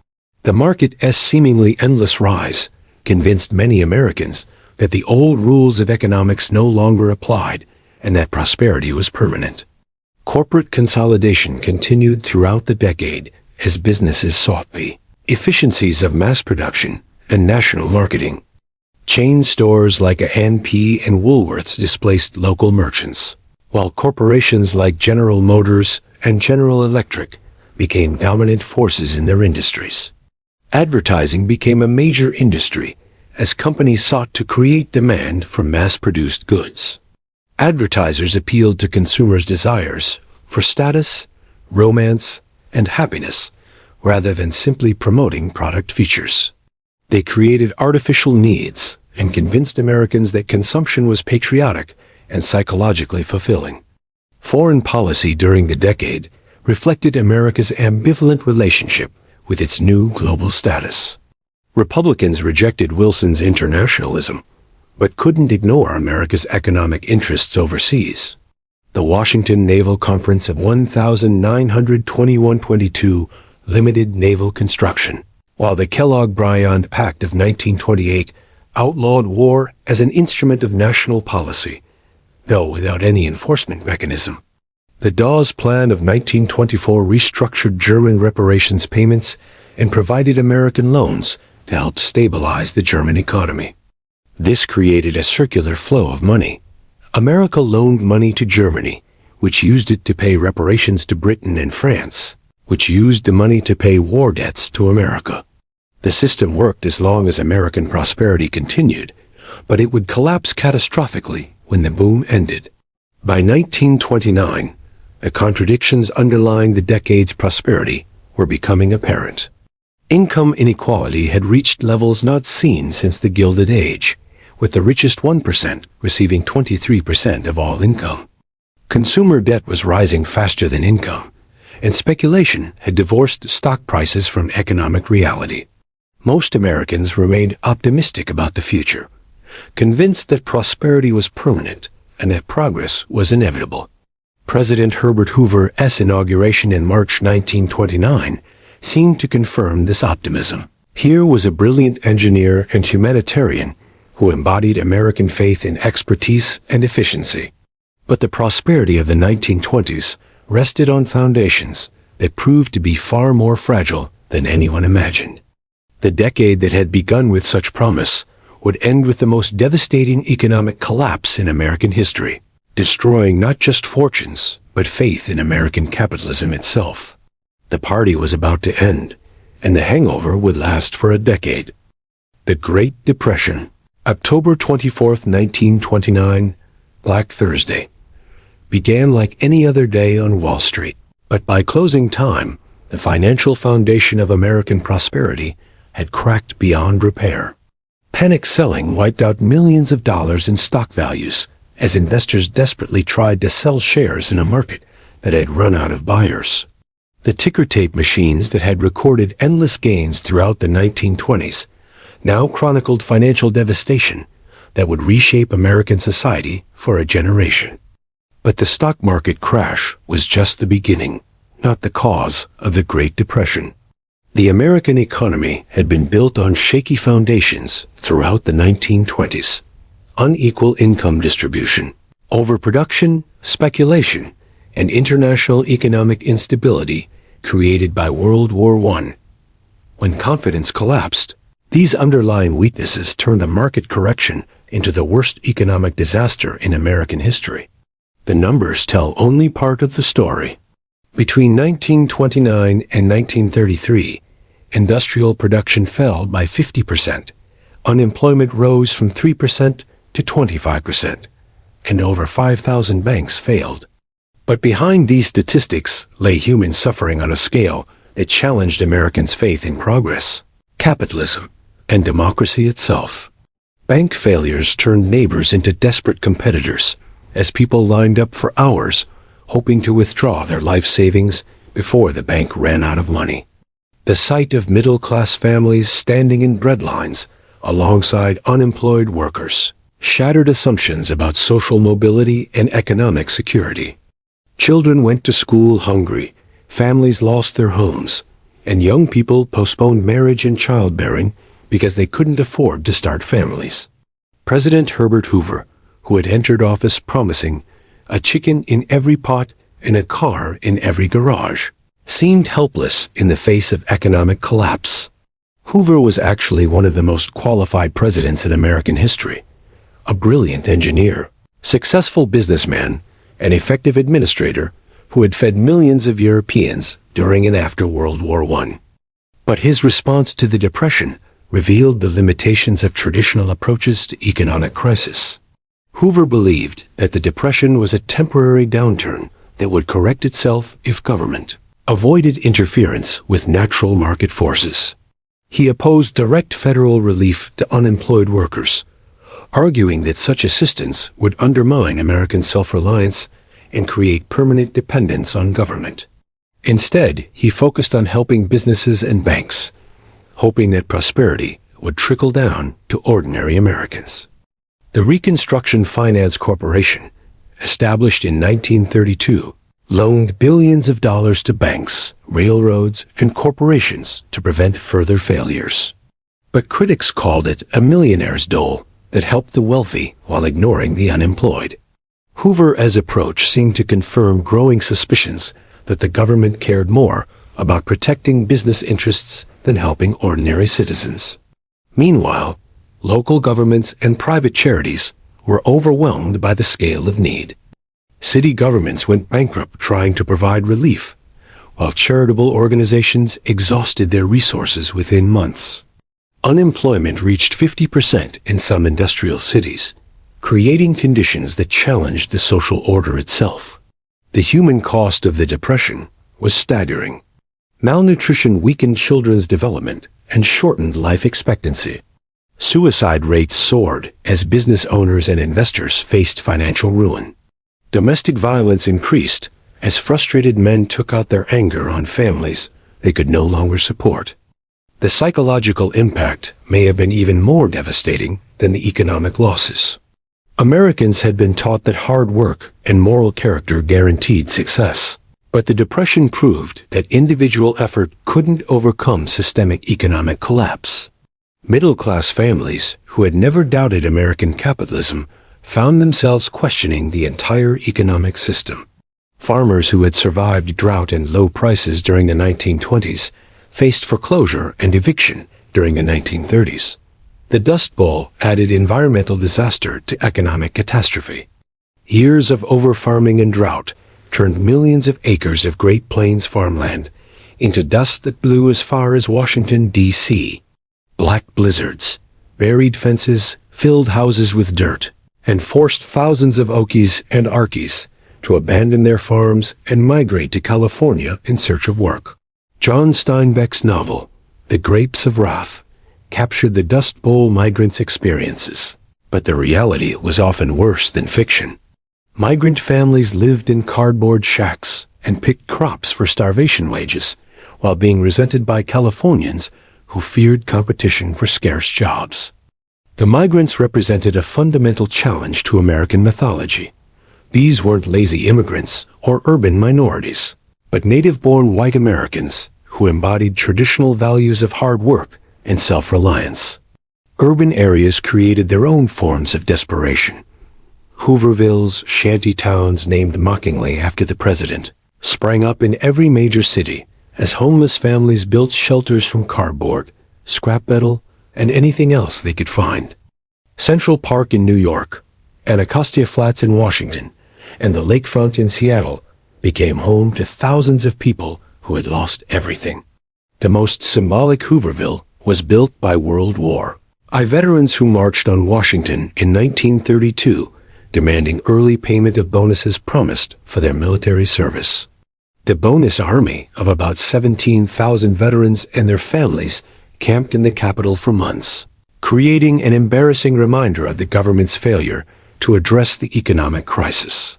When Congress rejected the bonus payment, most veterans went home, but about 2,000 stayed in Washington with their families. President Hoover ordered the army to evict them, and General Douglas MacArthur used tanks, tear gas, and cavalry to destroy the veterans' camp. The sight of American soldiers attacking American veterans shocked the nation and destroyed what remained of Hoover's credibility. Labor unrest increased as unemployed workers grew desperate and angry. The Ford Hunger March in Detroit saw police and company guards fire on unemployed workers demanding jobs, killing 4 and wounding dozens. Coal miners in Kentucky fought pitched battles with company police over working conditions and union recognition. The violence suggested that American democracy might not survive the economic crisis. Radical movements gained support as Americans lost faith in capitalism and traditional politics. The Communist Party attracted new members by organizing protests and relief efforts, while fascist groups like the Silver Shirts promoted authoritarianism as an alternative to democratic chaos. Socialist candidate Norman Thomas received nearly 1 million votes in 1932, while calls for revolution echoed in unemployment rallies and red lines. International developments made the situation worse, as economic nationalism replaced the cooperation that might have ended the Depression sooner. The Smoot-Hawley Tariff of 1930 raised import duties to protect American industries, but other countries retaliated with their own tariffs, reducing international trade and deepening the global depression. European economic problems, rooted in the unstable peace settlement after World War I, contributed to American difficulties. When American investors stopped lending money to Germany, the complex system of reparations and war debt payments collapsed, spreading financial chaos throughout Europe. The failure of Austrian and German banks in 1931 triggered new waves of panic that crossed the Atlantic. President Hoover's political position became impossible as the Depression deepened. He was trapped between conservative supporters who opposed any government intervention and desperate Americans who demanded action. His attempts to maintain optimism, declaring that prosperity was just around the corner, made him seem out of touch with reality. The 1932 election became a referendum on Hoover's handling of the Depression and the future direction of American government. Democratic candidate Franklin Delano Roosevelt offered hope and change, though he was vague about specific policies. His promise of a New Deal for the American people suggested that government would take a more active role in addressing economic problems. Roosevelt's landslide victory, he carried 42 of the 48 states, represented more than a change of administration. It was a mandate for fundamental changes in the relationship between government and citizens, between federal and state authority, and between individual responsibility and collective action. But Roosevelt wouldn't take office until March 1933, leaving Hoover to preside over 4 more months of economic collapse. The interregnum saw a final wave of bank failures that brought the financial system to complete collapse. By Inauguration Day, banks were closed in 38 states, and the remaining banks were limiting withdrawals. Roosevelt's inauguration on March 4, 1933, took place in an atmosphere of crisis that recalled the Civil War. The new president's first words, "The only thing we have to fear is fear itself," acknowledged the psychological as well as economic dimensions of the crisis. But Roosevelt's confidence and determination offered hope that government could master the Depression rather than simply endure it. The Great Depression had shattered Americans' faith in laissez-faire capitalism and limited government. It had proven that individual effort and private charity couldn't address systemic economic problems. Most importantly, it had created demand for government action that would fundamentally transform American society and politics. The question facing Roosevelt and the American people was whether democratic government could respond effectively to economic crisis, or whether the Depression would destroy American democracy as it was destroying democratic governments in Europe. The answer would determine not just America's future, but the future of democratic capitalism throughout the world. The stage was set for the most dramatic expansion of federal power in American history, as Roosevelt prepared to use government authority on a scale that would have shocked previous generations. The New Deal was about to begin, and nothing would ever be the same. The New Deal era Franklin Delano Roosevelt's first inaugural address on March 4, 1933, was delivered to a nation on the brink of complete economic collapse. Banks were closed, factories were shuttered, and a quarter of American workers had no jobs. But Roosevelt, his confident voice carried a promise that would reshape American government forever. This nation asks for action, and action now. Over the next 8 years, that promise would transform the United States from a country where government's role was limited to one, where federal power touched every aspect of American life. Roosevelt brought to the presidency a combination of pragmatism, optimism, and political skill that was perfectly suited to the crisis. Unlike Hoover, who was paralyzed by economic theory and constitutional scruples, FDR was willing to try anything that might work. Take a method and try it, he told his advisors. If it fails, admit it frankly and try another. But above all, try something. The first 100 days of Roosevelt's presidency saw the most intensive period of lawmaking in American history. Congress passed 15 major pieces of legislation that created new agencies, programs, and powers for the federal government. The alphabet soup of New Deal agencies, CCC, A, N, he, TVA represented a fundamental shift from the passive government of the 1920s to the active government that has characterized America ever since. The banking crisis required immediate action. Roosevelt declared a bank holiday on March 5th, closing whole banks until they could be inspected and certified as sound. The Emergency Banking Act, passed by Congress in just 8 hours, gave the president broad powers to regulate banking and currency. When banks reopened a week later, deposits exceeded withdrawals as Roosevelt's decisive action restored public confidence. Roosevelt's first fireside chat, on March 12th, explained the banking crisis in simple terms that ordinary Americans could understand. Speaking directly to families gathered around their radios, Roosevelt made complex economic policies seem personal and comprehensible. His warm, conversational tone made Americans feel that the president understood their problems and was working to solve them. The Civilian Conservation Corps, created in March 1933, put unemployed young men to work on conservation projects in national forests and parks. The CCC employed over 2.5 million men during its 9-year existence, planting trees, building trails, and fighting forest fires while sending money home to their families. The program was so popular that it continued even after unemployment declined. The Agricultural Adjustment Act tackled the farm crisis by paying farmers to reduce production, hoping to raise crop prices through artificial scarcity. The AA's policy seemed backwards to many Americans, paying farmers not to plant crops while people went hungry. But the program did succeed in raising farm income and stabilizing agricultural prices. The National Industrial Recovery Act was the centerpiece of Roosevelt's early recovery efforts. The NRA established codes of fair competition for major industries, setting minimum wages, maximum hours, and prices designed to eliminate destructive competition. The program's symbol, a blue eagle with the slogan "We do our part," appeared in store windows throughout the country.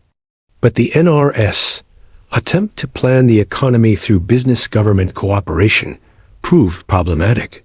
Large corporations dominated the code-writing process, often using NRA rules to eliminate smaller competitors rather than improve working conditions.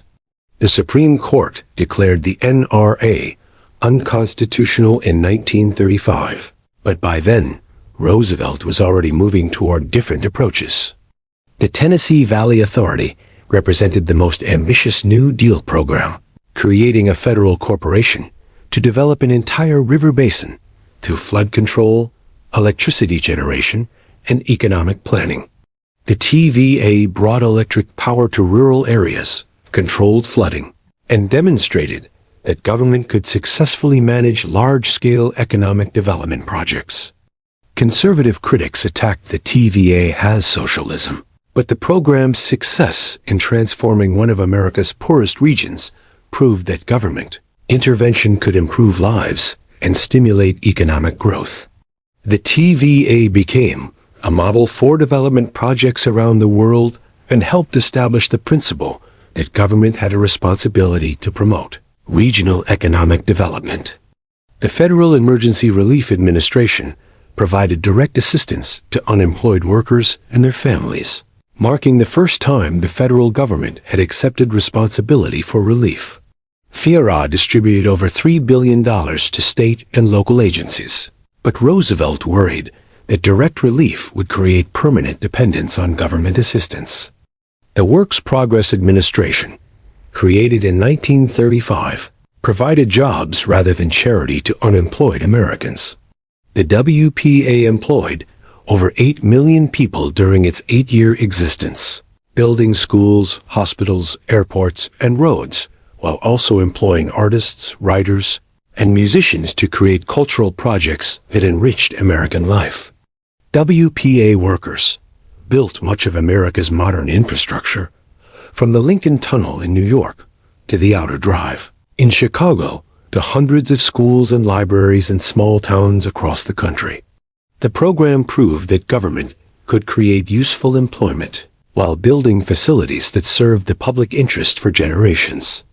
The Social Security Act of 1935 created the foundation of America's modern welfare state by establishing old age pensions, unemployment insurance, and aid to dependent children and disabled people. The program was limited in scope. It excluded agricultural and domestic workers, who were predominantly black and female, but it established the principle that government had a responsibility to provide economic security for citizens who couldn't support themselves. Roosevelt's political coalition brought together groups that had previously been excluded from power. Urban immigrants, African Americans, labor unions, and Southern Democrats united behind the New Deal, despite their different and sometimes conflicting interests. This Roosevelt coalition would dominate American politics for the next 30 years. Labor unions gained unprecedented power during the New Deal as the Wagner Act guaranteed workers' rights to organize and bargain collectively. Union membership tripled during the 1930s, and the new Congress of Industrial Organizations successfully organized workers in mass production industries like automobiles and steel. The sit-down strikes of 1936-37, where workers occupied factories rather than walking out, marked a turning point in labor relations. When General Motors workers occupied plants in Flint, Michigan, for 44 days, they forced the company to recognize the United Auto Workers and establish the pattern of collective bargaining that would characterize American labor relations for decades. African Americans shifted their political allegiance from the Republican Party of Lincoln to the Democratic Party of Roosevelt, though the New Deal's benefits were often limited by racial discrimination. New Deal agencies generally followed local customs regarding segregation, and Southern Democrats blocked civil rights legislation. But programs like the WPA provided jobs for black workers, and Roosevelt's appointment of African Americans to government positions signaled a new level of federal attention to racial issues. Women played important roles in the New Deal through figures like Eleanor Roosevelt, who transformed the role of First Lady from ceremonial hostess to active advocate for social reform. Frances Perkins became the first woman cabinet member as Secretary of Labor, while other women held significant positions in New Deal agencies and programs. But the New Deal also faced fierce opposition from conservatives who argued that Roosevelt was destroying American capitalism and constitutional government. The Liberty League, funded by wealthy businessmen, attacked New Deal programs as socialism and warned that federal power was growing dangerously large. The Supreme Court initially supported conservative opposition by declaring several New Deal programs unconstitutional. The court's 9 old men struck down the NRA, IA, and other programs, arguing that they exceeded federal constitutional authority and violated the principles of limited government. Roosevelt's response was his controversial court-packing plan, which would have allowed him to appoint additional justices to the Supreme Court. The plan was widely criticized as an attack on judicial independence and constitutional separation of powers, and Congress rejected it. But the threat may have influenced the court to approve subsequent New Deal legislation. The recession of 1937-38 challenged Roosevelt's policies and provided ammunition for conservative critics. When Roosevelt reduced government spending in response to improving economic conditions, unemployment rose again and economic growth stalled. The recession demonstrated that the economy still depended on government stimulus and that recovery remained fragile. Roosevelt's response was to embrace deficit spending more fully and accept that government had a permanent role in managing economic stability. This marked a fundamental shift from traditional beliefs about balanced budgets and limited government toward acceptance of active fiscal policy as a tool for economic management. By 1939, the New Deal had fundamentally transformed American government and society. Federal employment had tripled, government spending had doubled, and new agencies regulated everything from banking to labor relations to agricultural production. The relationship between citizens and government had changed from one of limited interaction to one of continuous involvement. The New Deal didn't end the Great Depression. Unemployment remained above 10% throughout the 1930s, and full employment wasn't achieved until World War II mobilization began. But it did restore faith in democratic government as ability to address economic problems and establish the principle that government had a responsibility to promote economic security and social welfare. Perhaps most importantly, the New Deal demonstrated that American democracy could adapt to changing circumstances without abandoning its fundamental commitments to individual liberty and constitutional government. While European democracies collapsed under economic pressure, America strengthened its democratic institutions and proved that reform could prevent revolution. Roosevelt's greatest achievement may have been saving American capitalism by reforming it. By regulating business, supporting labor unions, and providing social security, the New Deal made the economic system more stable and legitimate, while preserving the essential features of private enterprise and market competition.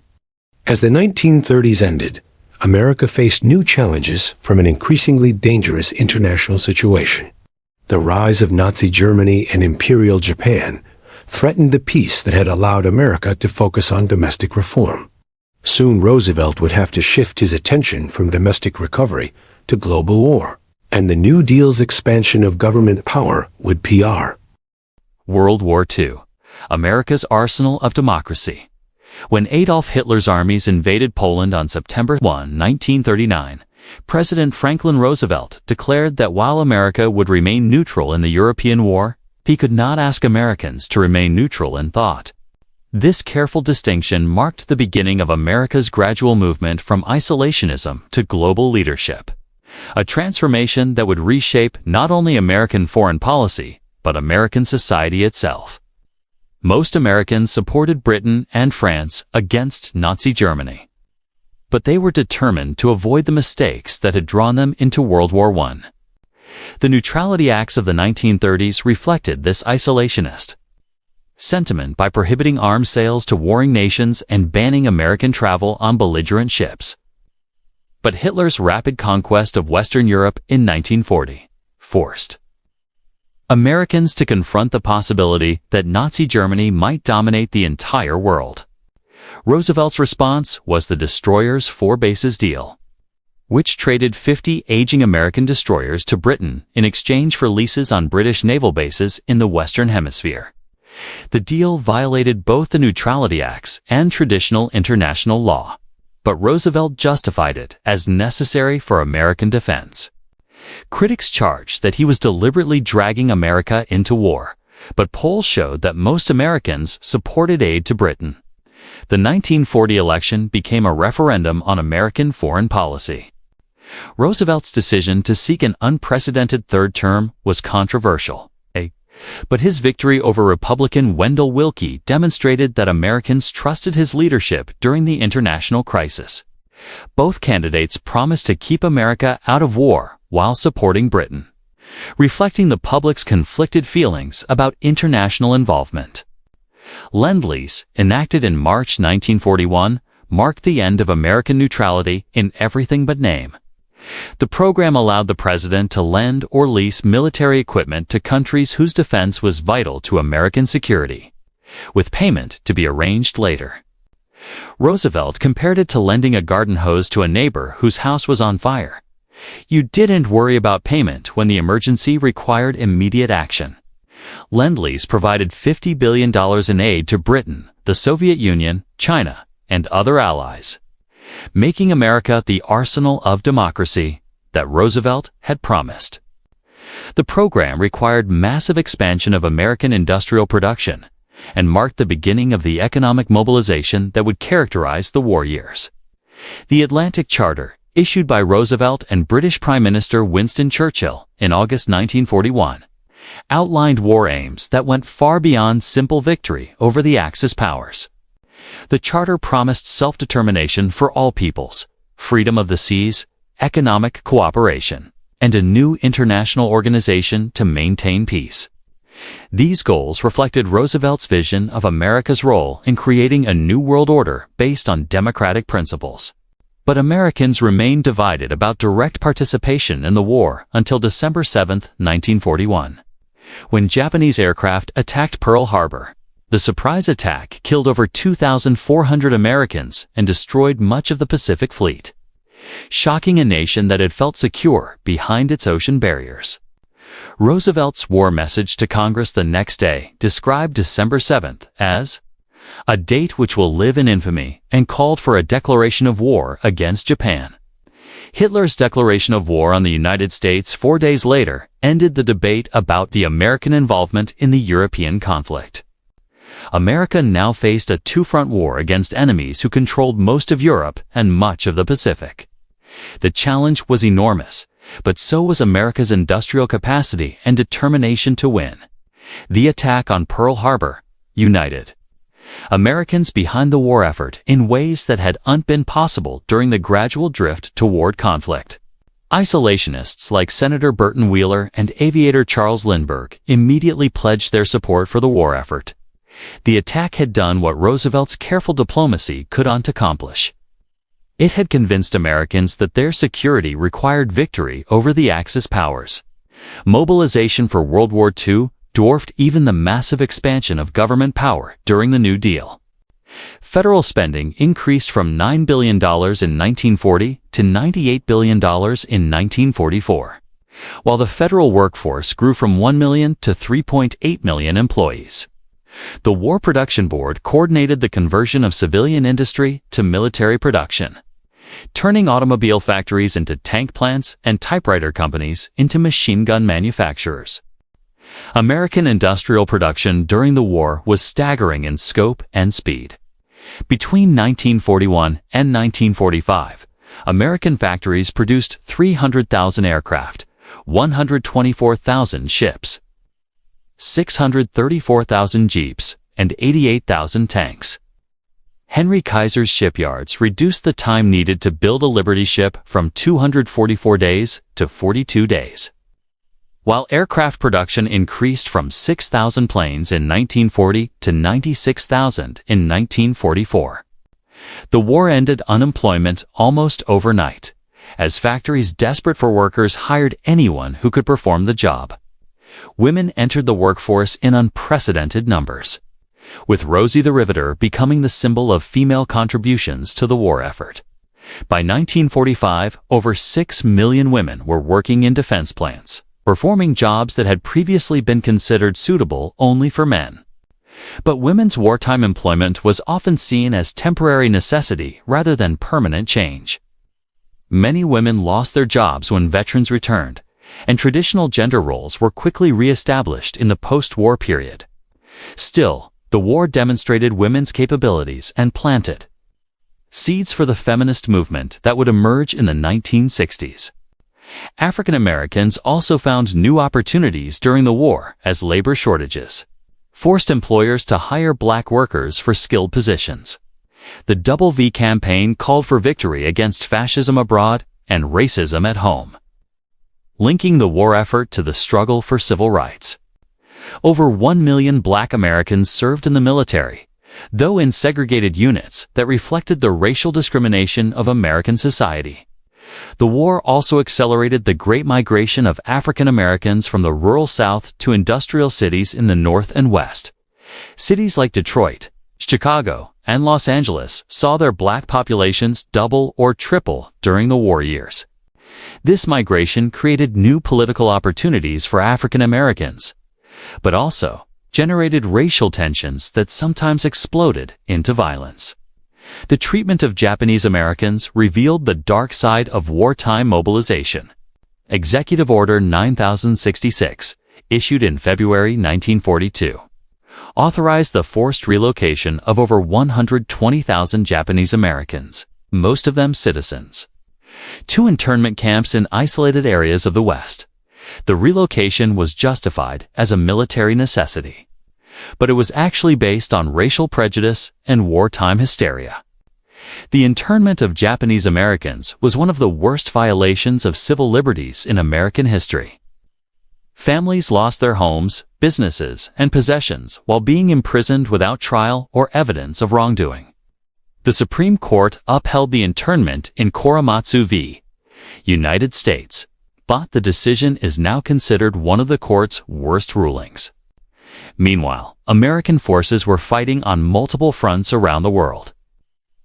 The strategy of Europe first prioritized the defeat of Nazi Germany while maintaining defensive operations in the Pacific until sufficient resources could be devoted to offensive action against Japan. The North African Campaign, beginning in late 1942, marked America's first major ground engagement against German forces. The invasion of Sicily and Italy in 1943 opened a second front in Europe, but also revealed the difficulties of fighting experienced German armies. American forces proved their capability, but at significant cost in casualties and time. D-Day, June 6, 1944, was the largest amphibious invasion in history and marked the beginning of the end for Nazi Germany. The successful landing in Normandy required unprecedented coordination between American, British, and Canadian forces, while also demonstrating American industrial and logistical capabilities. The Pacific War required different strategies and different sacrifices. Island-hopping campaigns brought American forces steadily closer to Japan through bloody battles at places like Guadalcanal, Iwo Jima, and Okinawa. Each victory came at enormous cost, convincing American leaders that invading Japan itself would require unacceptable casualties. The Holocaust, though not fully understood by Americans until after the war, provided moral justification for the conflict's enormous costs. Nazi Germany's systematic murder of 6 million Jews and millions of other civilians demonstrated the evil that Allied forces were fighting to defeat. The liberation of concentration camps in 1945 revealed horrors that confirmed America's decision to demand unconditional surrender rather than negotiated peace. The atomic bomb represented the culmination of American scientific and industrial mobilization. The Manhattan Project employed over 130,000 people and cost $2 billion to develop weapons that could destroy entire cities with single explosions. President Harry Truman's decision to use atomic bombs against Hiroshima and Nagasaki ended the war, but also began the nuclear age with all its promises and terrors. Japan's surrender on August 15, 1945, ended the deadliest conflict in human history. Over 400,000 Americans had died, but their sacrifice had helped defeat totalitarian regimes that threatened the survival of democratic civilization. More importantly, America had emerged from the war as the world's dominant military and economic power, with responsibilities that would shape the rest of the century. World War II transformed America from an isolationist republic to a global superpower. The war had proven that America could not remain aloof from international conflicts, and that American security required active involvement in world affairs. The post-war challenge would be using this new power responsibly, while maintaining the democratic values that the war had been fought to preserve. The war had also transformed American society, accelerating changes in women's roles, race relations, and the federal government's involvement in economic and social life. The America that emerged from World War II was more diverse, more prosperous, and more confident than the nation that had entered the conflict. But it also faced new challenges that would test its commitment to equality and justice for all its citizens. The Cold War begins victory in World War II left America standing astride the world like a colossus. But the triumph was shadowed by the immediate emergence of a new conflict that would define the next half-century. The Cold War wasn't just a struggle between the United States and Soviet Union. It was a battle for the soul of the modern world, pitting democratic capitalism against communist authoritarianism in a global contest that would reshape every aspect of American life. The wartime alliance between America and the Soviet Union had always been one of convenience rather than shared values. Franklin Roosevelt had hoped that cooperation could continue after the war, but Stalin's actions in Eastern Europe quickly dashed those hopes. The Soviet installation of communist governments in Poland, Hungary, Czechoslovakia, and other nations violated wartime agreements and convinced American leaders that the USSR posed a fundamental threat to democratic civilization. Winston Churchill's Iron Curtain speech in Fulton, Missouri, in March 1946, publicly acknowledged what American policymakers had already concluded privately, that the wartime alliance was dead and a new conflict had begun. Churchill's warning that an Iron Curtain has descended across the continent resonated with Americans who were beginning to understand that victory in World War II had not brought peace, but merely a different kind of war. President Harry Truman, thrust into leadership by Roosevelt's death, faced the challenge of developing strategies for this new conflict. The Truman Doctrine, announced in March 1947, committed America to supporting free peoples who are resisting attempted subjugation by armed minorities, or by outside pressures. This open-ended commitment marked America's abandonment of isolationism and acceptance of global leadership responsibilities. The Marshall Plan, announced in June 1947, demonstrated American determination to use economic power as well as military force to contain communist expansion. Secretary of State George Marshall has offered to provide massive economic aid to help Europe rebuilds from wartime destruction was both humanitarian gesture and strategic necessity. Prosperous democracies would be less vulnerable to communist appeals than impoverished nations struggling with economic chaos. The Marshall Plan ultimately provided over $13 billion in aid to Western European nations, helping to restore their economies and solidify their democratic institutions. The program's success proved that American economic power could be as effective as military force in advancing democratic values and containing communist expansion. But containment also required military commitments that challenged traditional American military reluctance to maintain large peacetime forces.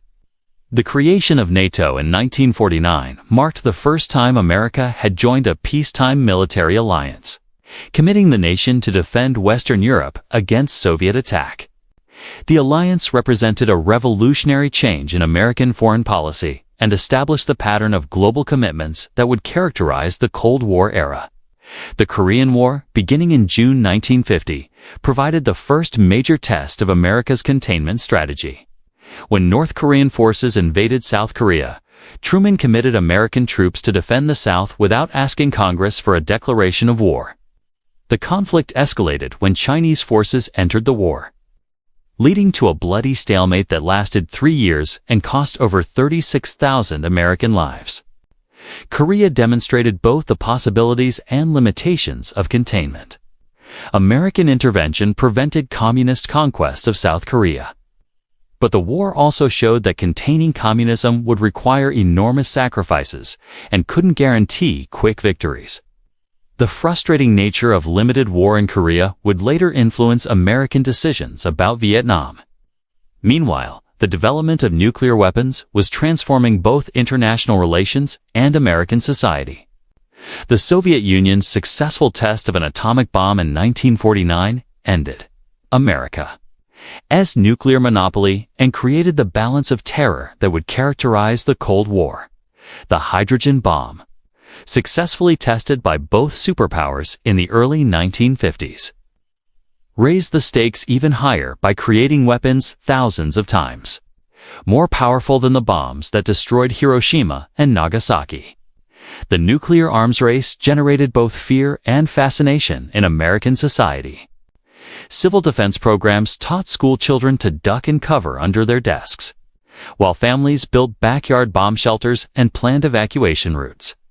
Popular culture reflected nuclear anxieties through science fiction movies about giant mutant monsters created by atomic testing, while also celebrating the peaceful uses of atomic energy for electricity generation and medical treatment. McCarthyism represented the domestic side of Cold War fears, as Senator Joseph McCarthy and other politicians exploited anxieties about communist infiltration for political gain.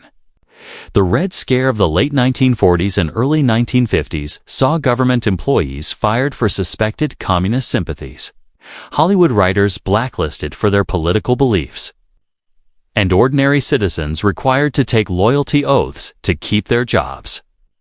The Army McCarthy hearings of 1954, televised live to national audiences, marked the beginning of McCarthy's downfall as Americans witnessed his bullying tactics and reckless accusations.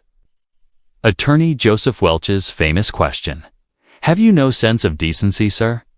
captured the public's growing revulsion at McCarthy's methods and helped end the worst excesses of the Red Scare. But McCarthyism had lasting effects on American society, creating a climate of conformity and political caution that stifled dissent and innovation. The fear of being labeled communist or un-American discouraged many Americans from expressing unpopular opinions or supporting controversial causes, contributing to the social conformity that characterized the 1950s. The Eisenhower presidency brought a more moderate approach to both domestic and foreign policy. Eisenhower's military experience gave him credibility in national security matters, while his moderate republicanism accepted the basic framework of New Deal programs, while promising more efficient administration. His warning about the military-industrial complex in his farewell address reflected growing concerns about the influence of defense contractors on government policy. The 1950s are often remembered as a decade of prosperity and conformity, symbolized by suburban growth, television, and the baby boom. The GI Bill enabled millions of veterans to attend college and buy homes, creating the educated middle class that would dominate American society for the next generation. Levittown and similar developments offered affordable housing to young families, while automobiles and highways connected suburban communities to urban centers. But the prosperity of the 1950s masked growing social tensions that would explode in the following decade. The civil rights movement was already challenging racial segregation in the South, while young people were beginning to question the conformity and materialism of their parents' generation.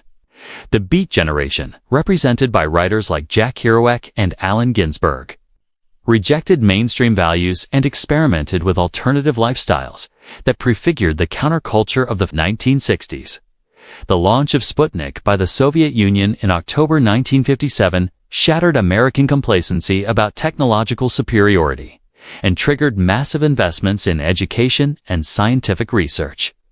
The sight of a Soviet satellite orbiting overhead convinced Americans that they were losing the Cold War and needed to reform their educational system to compete with communist achievements. The National Defense Education Act of 1958 provided federal funding for science and mathematics education, marking a new level of federal involvement in public schools. The creation of NASA and the commitment to land Americans on the moon before the end of the 1960s reflected determination to regain technological leadership and prove the superiority of democratic institutions. The U-2 incident of 1960. when the Soviets shot down an American spy plane and captured its pilot, embarrassed the Eisenhower administration and highlighted the risks of Cold War espionage. The incident also demonstrated how technological developments were making traditional concepts of national sovereignty increasingly meaningless in an age of intercontinental missiles and satellite surveillance. By 1960, the Cold War had fundamentally transformed American society and government. The federal government had grown enormously to meet the demands of global leadership, while American society had become more prosperous, but also more anxious about nuclear war and communist threats. The bipartisan consensus supporting containment had held firm through 2 presidential administrations. But new challenges were emerging that would test American resolve and values. The election of John F. Kennedy in 1960 promised a new generation of leadership and a more vigorous prosecution of the Cold War. Kennedy's inaugural address called on Americans to pay any price, bear any burden, meet any hardship, support any friend, oppose any foe to assure the survival and the success of liberty. These stirring words would soon be tested in Cuba, Berlin, and ultimately in the jungles of Vietnam. The Cold War had begun with hopes that American power and values could create a peaceful and democratic world order. By 1960, it was clear that the struggle would be longer and more complex than anyone had imagined, requiring sustained commitment and careful judgment to navigate between the extremes of appeasement and nuclear war. The stage was set for the most turbulent decade in American history since the Civil War, as the children of the World War II generation came of age and began to question everything their parents had built. The 1960s would test whether American democracy could survive both foreign challenges and domestic upheaval, while maintaining its commitment to liberty and justice for all. The Civil Rights Revolution and social upheaval on December 1, 1955. A seamstress named Rosa Parks refused to give up her seat to a white passenger on a Montgomery, Alabama bus.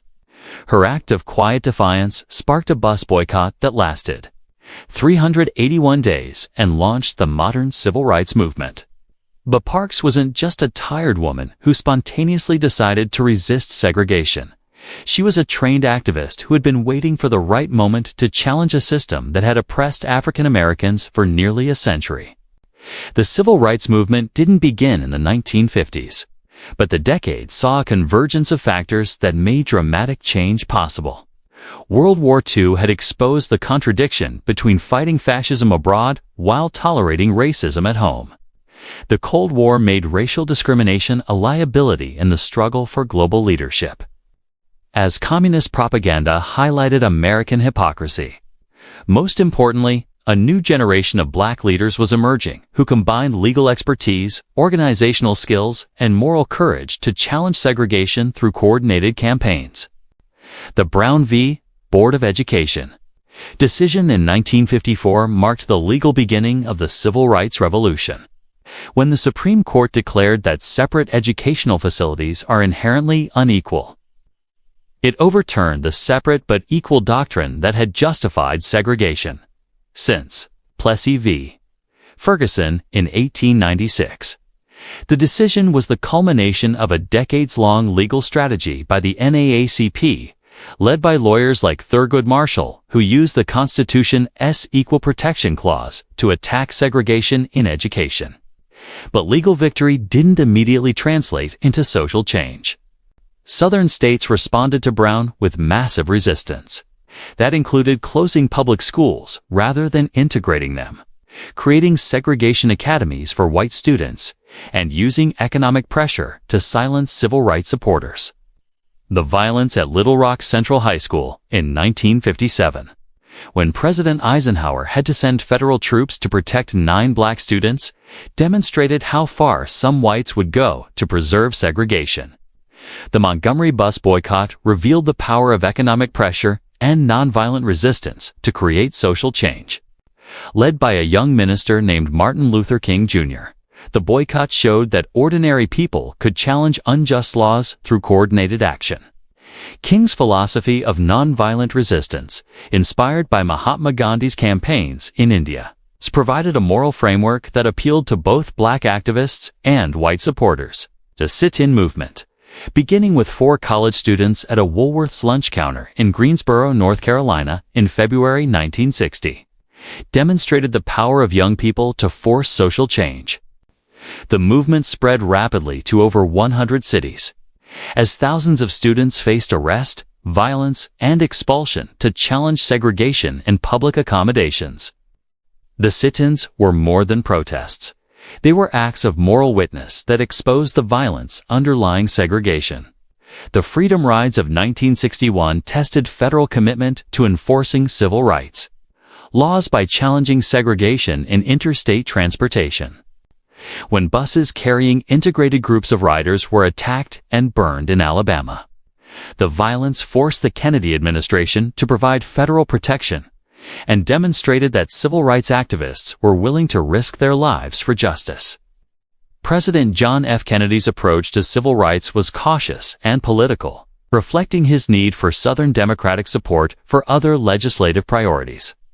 But the violence of Southern resistance gradually forced his administration to take stronger action. The March on Washington for Jobs and Freedom on August 28, 1963, brought together over 250,000 people in the largest political demonstration in American history to that point. Martin Luther King's "Say, Have a Dream" speech from the steps of the Lincoln Memorial became the defining moment of the civil rights movement, articulating a vision of racial equality that appealed to America's highest ideals. But the march also revealed tensions within the civil rights movement between those who sought integration into American society and those who questioned whether that society was worth joining.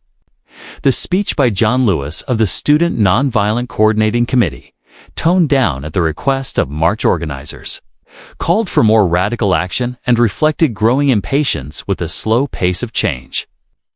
The assassination of President Kennedy in November 1963 brought Lyndon Johnson to the presidency with a commitment to passing civil rights legislation as a memorial to his predecessor. Johnson's political skills and determination to cement his legacy enabled him to push through Congress the most comprehensive civil rights legislation since Reconstruction. The Civil Rights Act of 1964 prohibited discrimination in public accommodations, employment, and federally funded programs, while the Voting Rights Act of 1965 eliminated the literacy tests, poll taxes, and other devices that had disenfranchised black voters throughout the South. These laws represented the legal culmination of the civil rights movement and fundamentally transformed American society. But legal equality didn't immediately translate into economic opportunity or social acceptance. The urban riots that erupted in Watts, Detroit, Newark, and dozens of other cities between 1964 and 1968 reflected the frustration of Northern blacks who had legal rights but still faced poverty, discrimination, and police brutality. The riots shocked white Americans who had assumed that civil rights laws would end racial conflict. The rise of Black Power, symbolized by Stokely Carmichael's call for black pride and self-determination, reflected growing skepticism about integration and nonviolence among younger activists.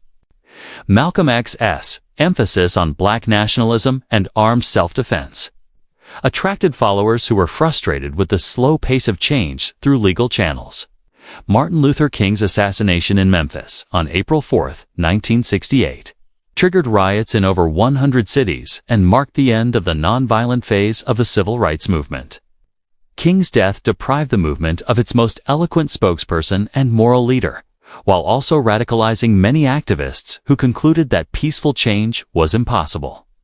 The civil rights movement inspired other groups to demand equality and justice. The women's liberation movement, sparked partly by women's experiences in civil rights organizations where they faced discrimination despite their contributions, demanded equal rights in employment, education, and politics. Betty Friedan's The Feminine Mystique challenged the domestic ideology that confined women to traditional roles, while the National Organization for Women fought for legal equality. The counterculture movement of the 1960s rejected mainstream American values of materialism, conformity, and authority in favor of experimentation with drugs, alternative lifestyles, and Eastern spirituality. The hippie movement, centered in places like San Francisco's Haight-Ashbury district, promoted peace, love, and harmony while protesting the Vietnam War and racial injustice. The anti-war movement became the defining cause for many young Americans, as the Vietnam War escalated throughout the 1960s. Student protests began on college campuses, but soon spread to include clergy, professionals, and even some veterans who questioned the morality and effectiveness of American involvement in Southeast Asia. The Democratic National Convention in Chicago in 1968 became a symbol of the decade-s upheaval when police attacked anti-war demonstrators in full view of television cameras. The violence in Chicago, combined with the assassinations of Martin Luther King and Robert Kennedy earlier that year, convinced many Americans that their society was falling apart. Richard Nixon's election in 1968 promised to restore law and order and end the social upheaval of the 1960s. But Nixon's presidency was marked by continued controversy over Vietnam, the expansion of civil rights enforcement, and ultimately the Watergate scandal that would drive him from office.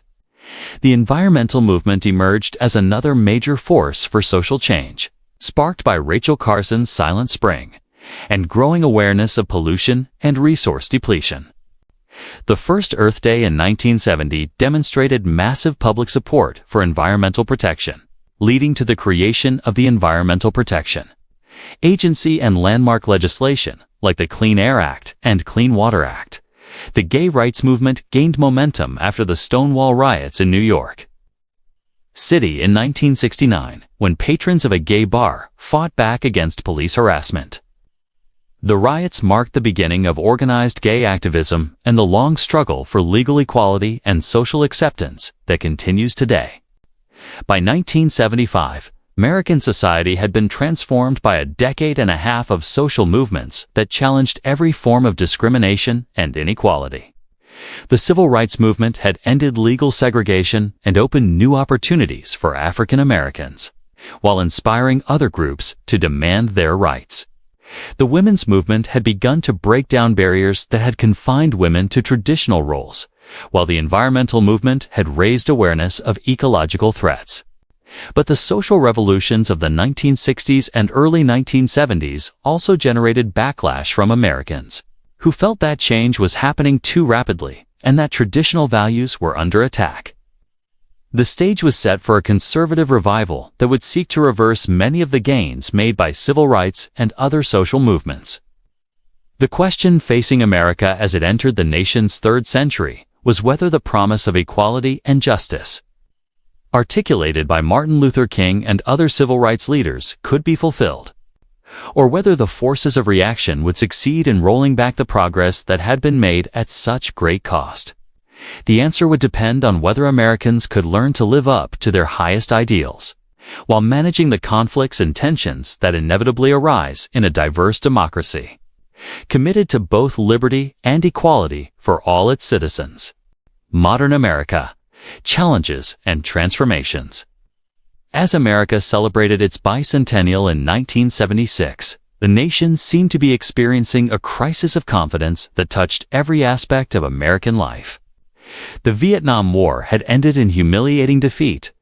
The Watergate scandal had destroyed faith in political leadership, and economic stagflation was undermining belief in American prosperity. President Jimmy Carter would later speak of a malaise gripping the American spirit, though many Americans were ready for leaders who would restore their faith in the country's future. The energy crisis of the 1970s symbolized America's new vulnerabilities in an interconnected world.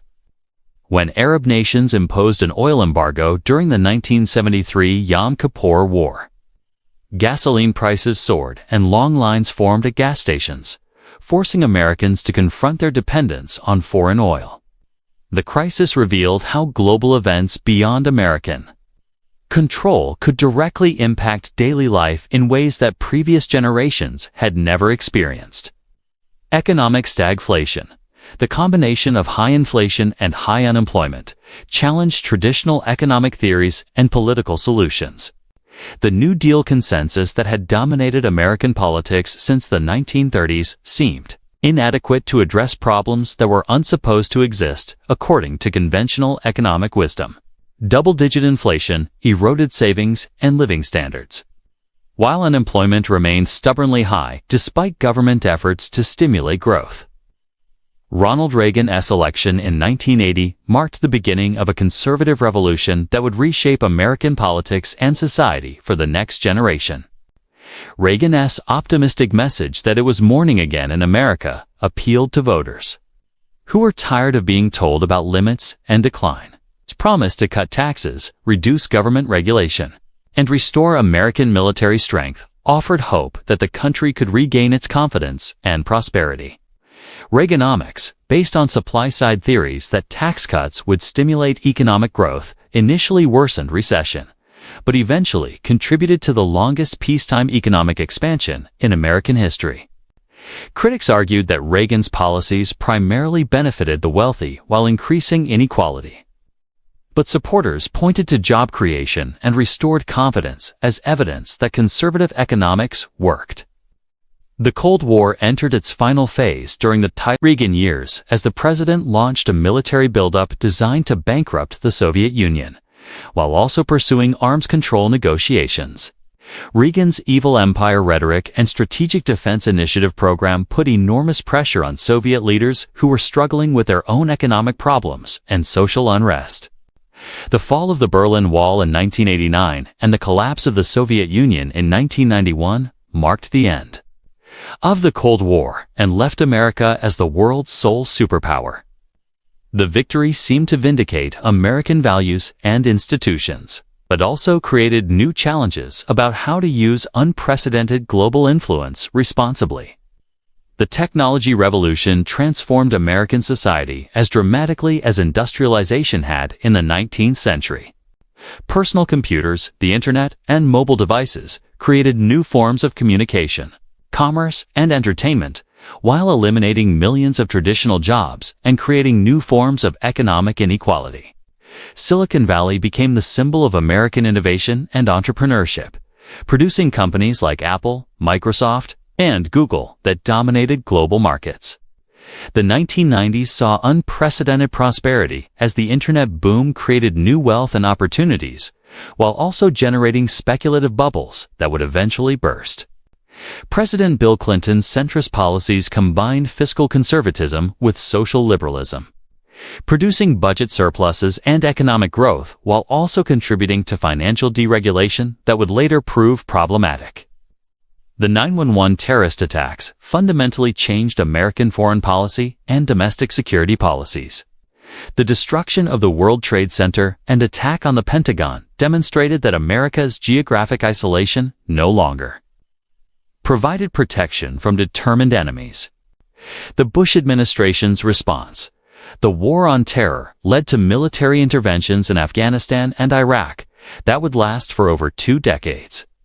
The creation of the Department of Homeland Security and passage of the Patriot Act represented the largest expansion of federal power since World War II, raising concerns about civil liberties and government surveillance.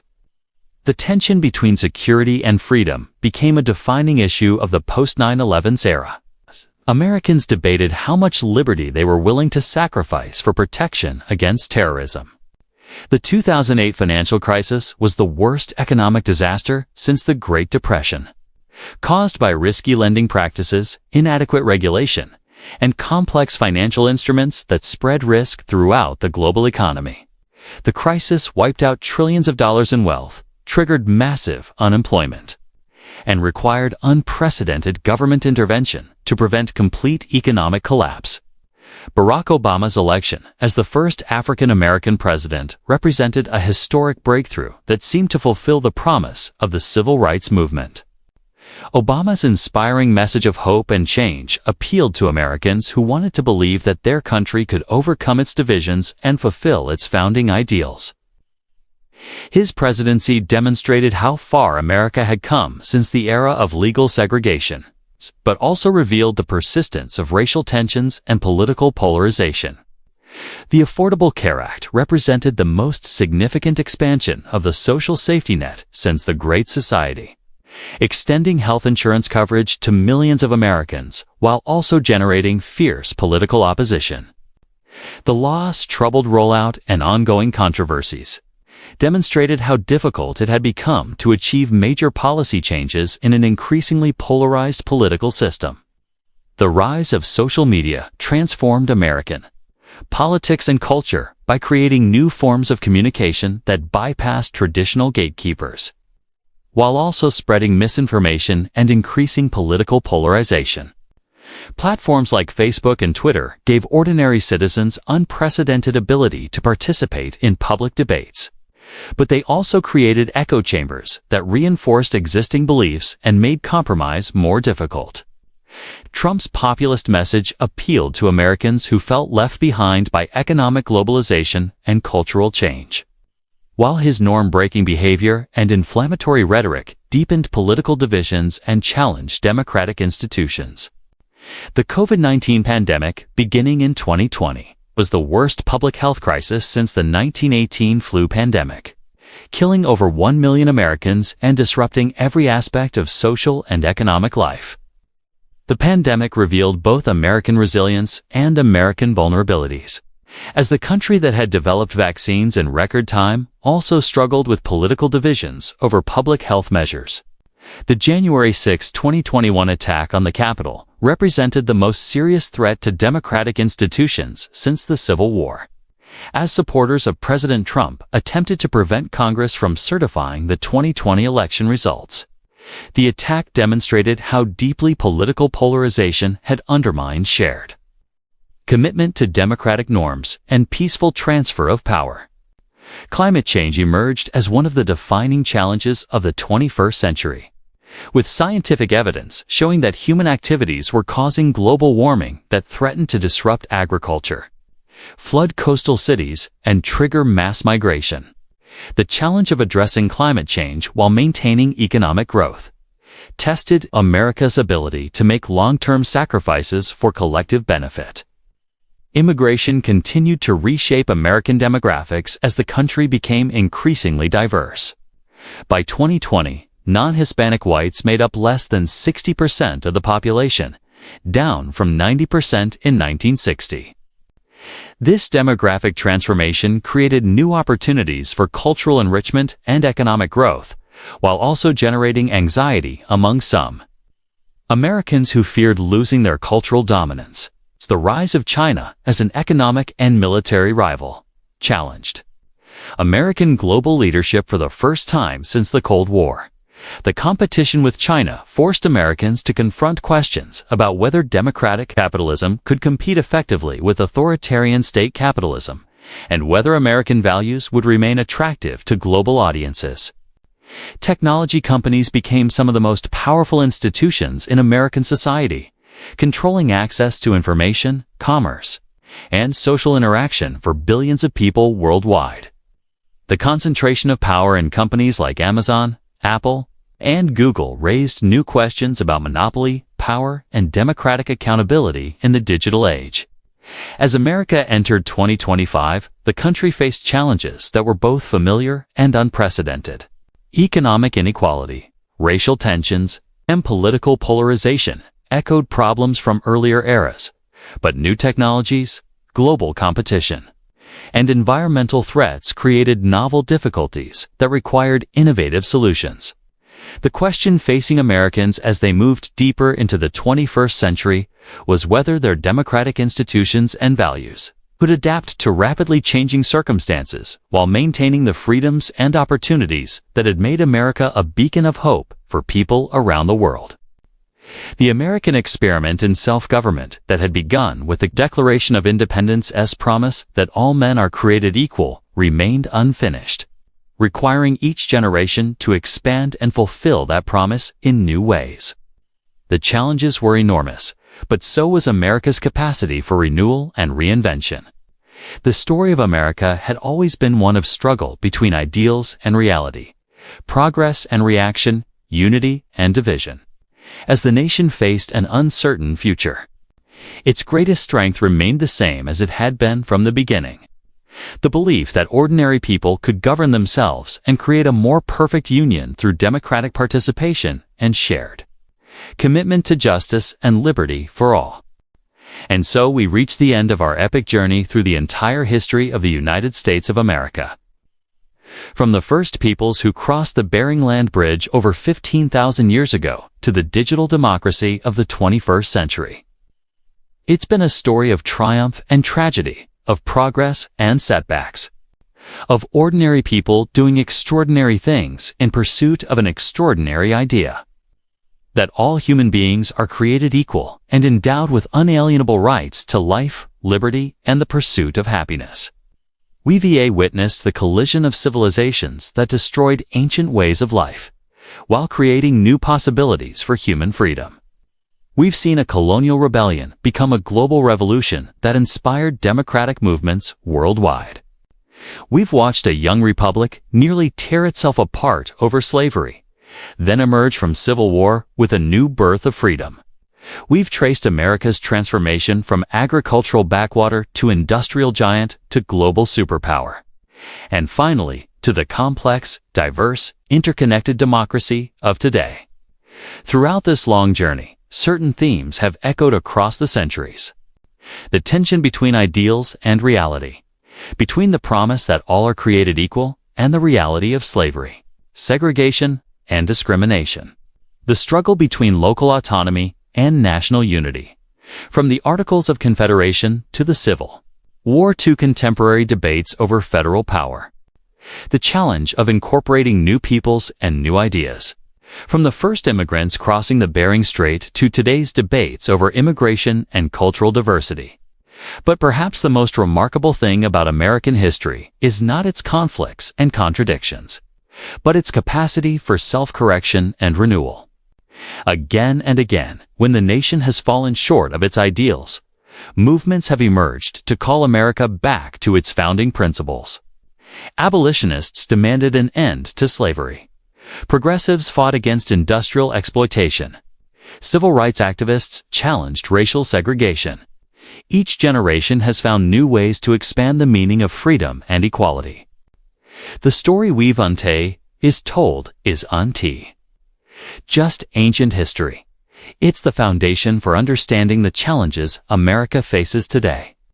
The same questions that divided the Constitutional Convention in 1787 still resonate. How do we balance liberty with order?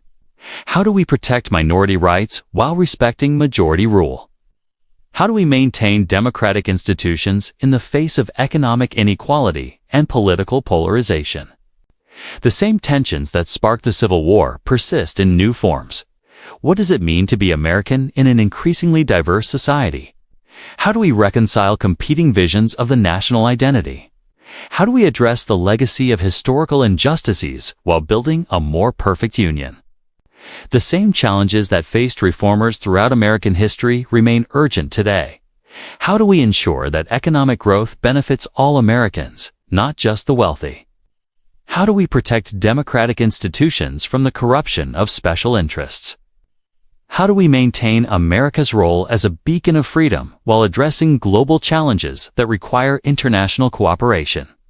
History doesn't repeat itself, but it often rhymes. The America of 2025 faces different challenges than the America of 1776 or 1861 or 1941.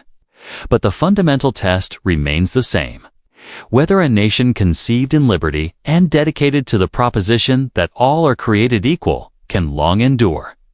The answer isn't guaranteed. Democracy is fragile, and freedom must be defended by each generation. The rights we take for granted were won through centuries of struggle by people who risked everything for principles they believed were worth dying for. Those rights can be lost if we forget their value or fail to protect them. But American history also teaches us reason for hope. Time and again, when the challenges seemed insurmountable, Americans have found ways to overcome them. The impossible became inevitable. Independence from the world's greatest empire. Abolition of slavery, victory over fascism, civil rights for all citizens, landing on the moon. What seemed like impossible dreams became American realities through the efforts of ordinary people who refused to accept that things had to remain as they were. The secret to America's success has never been perfection. It's been the willingness to acknowledge imperfection and work to correct it. The Constitution included a mechanism for amendment because the founders knew they hadn't created a perfect system. Lincoln called America's government of the people, by the people, for the people, because he knew democracy required active participation by citizens who cared about justice. As we've seen throughout this journey, the arc of American history bends toward justice, but only when people grab hold of it and pull. Progress isn't automatic. It requires courage, commitment, and the willingness to stand up for what's right even when it's difficult or dangerous. The story of America is ultimately the story of all of us. Not just the presidents and generals whose names fill the history books, but the millions of ordinary people who built families, started businesses, served in the military, voted in elections, organized communities, and passed on to their children the values and institutions that make democracy possible. That story continues today, and you are part of it. The choices you make, the votes you cast, the values you live by, and the example you set for future generations will help determine whether the American experiment succeeds or fails. The history we've traced together isn't just the past. It's the foundation for the future you'll help create. The last chapter of American history hasn't been written yet. It's being written now by all of us through our daily choices about how we treat each other, how we participate in our democracy, and whether we remain committed to the revolutionary idea that government derives its just powers from the consent of the governed. From the first Americans who dreamed of new possibilities in an unknown land to the latest Americans still arriving in search of opportunity and freedom. This has always been a nation of dreamers and builders of people who believed tomorrow could be better than today. That spirit of hope and determination is America's greatest resource and its most precious inheritance. The journey from 15,000 years ago to today has been extraordinary. But the journey ahead may be even more remarkable. The question is on whether America will face challenges. It's whether Americans will meet them with the same courage, wisdom, and determination that have carried the nation through every previous crisis. The story of America is your story. Make it a good one.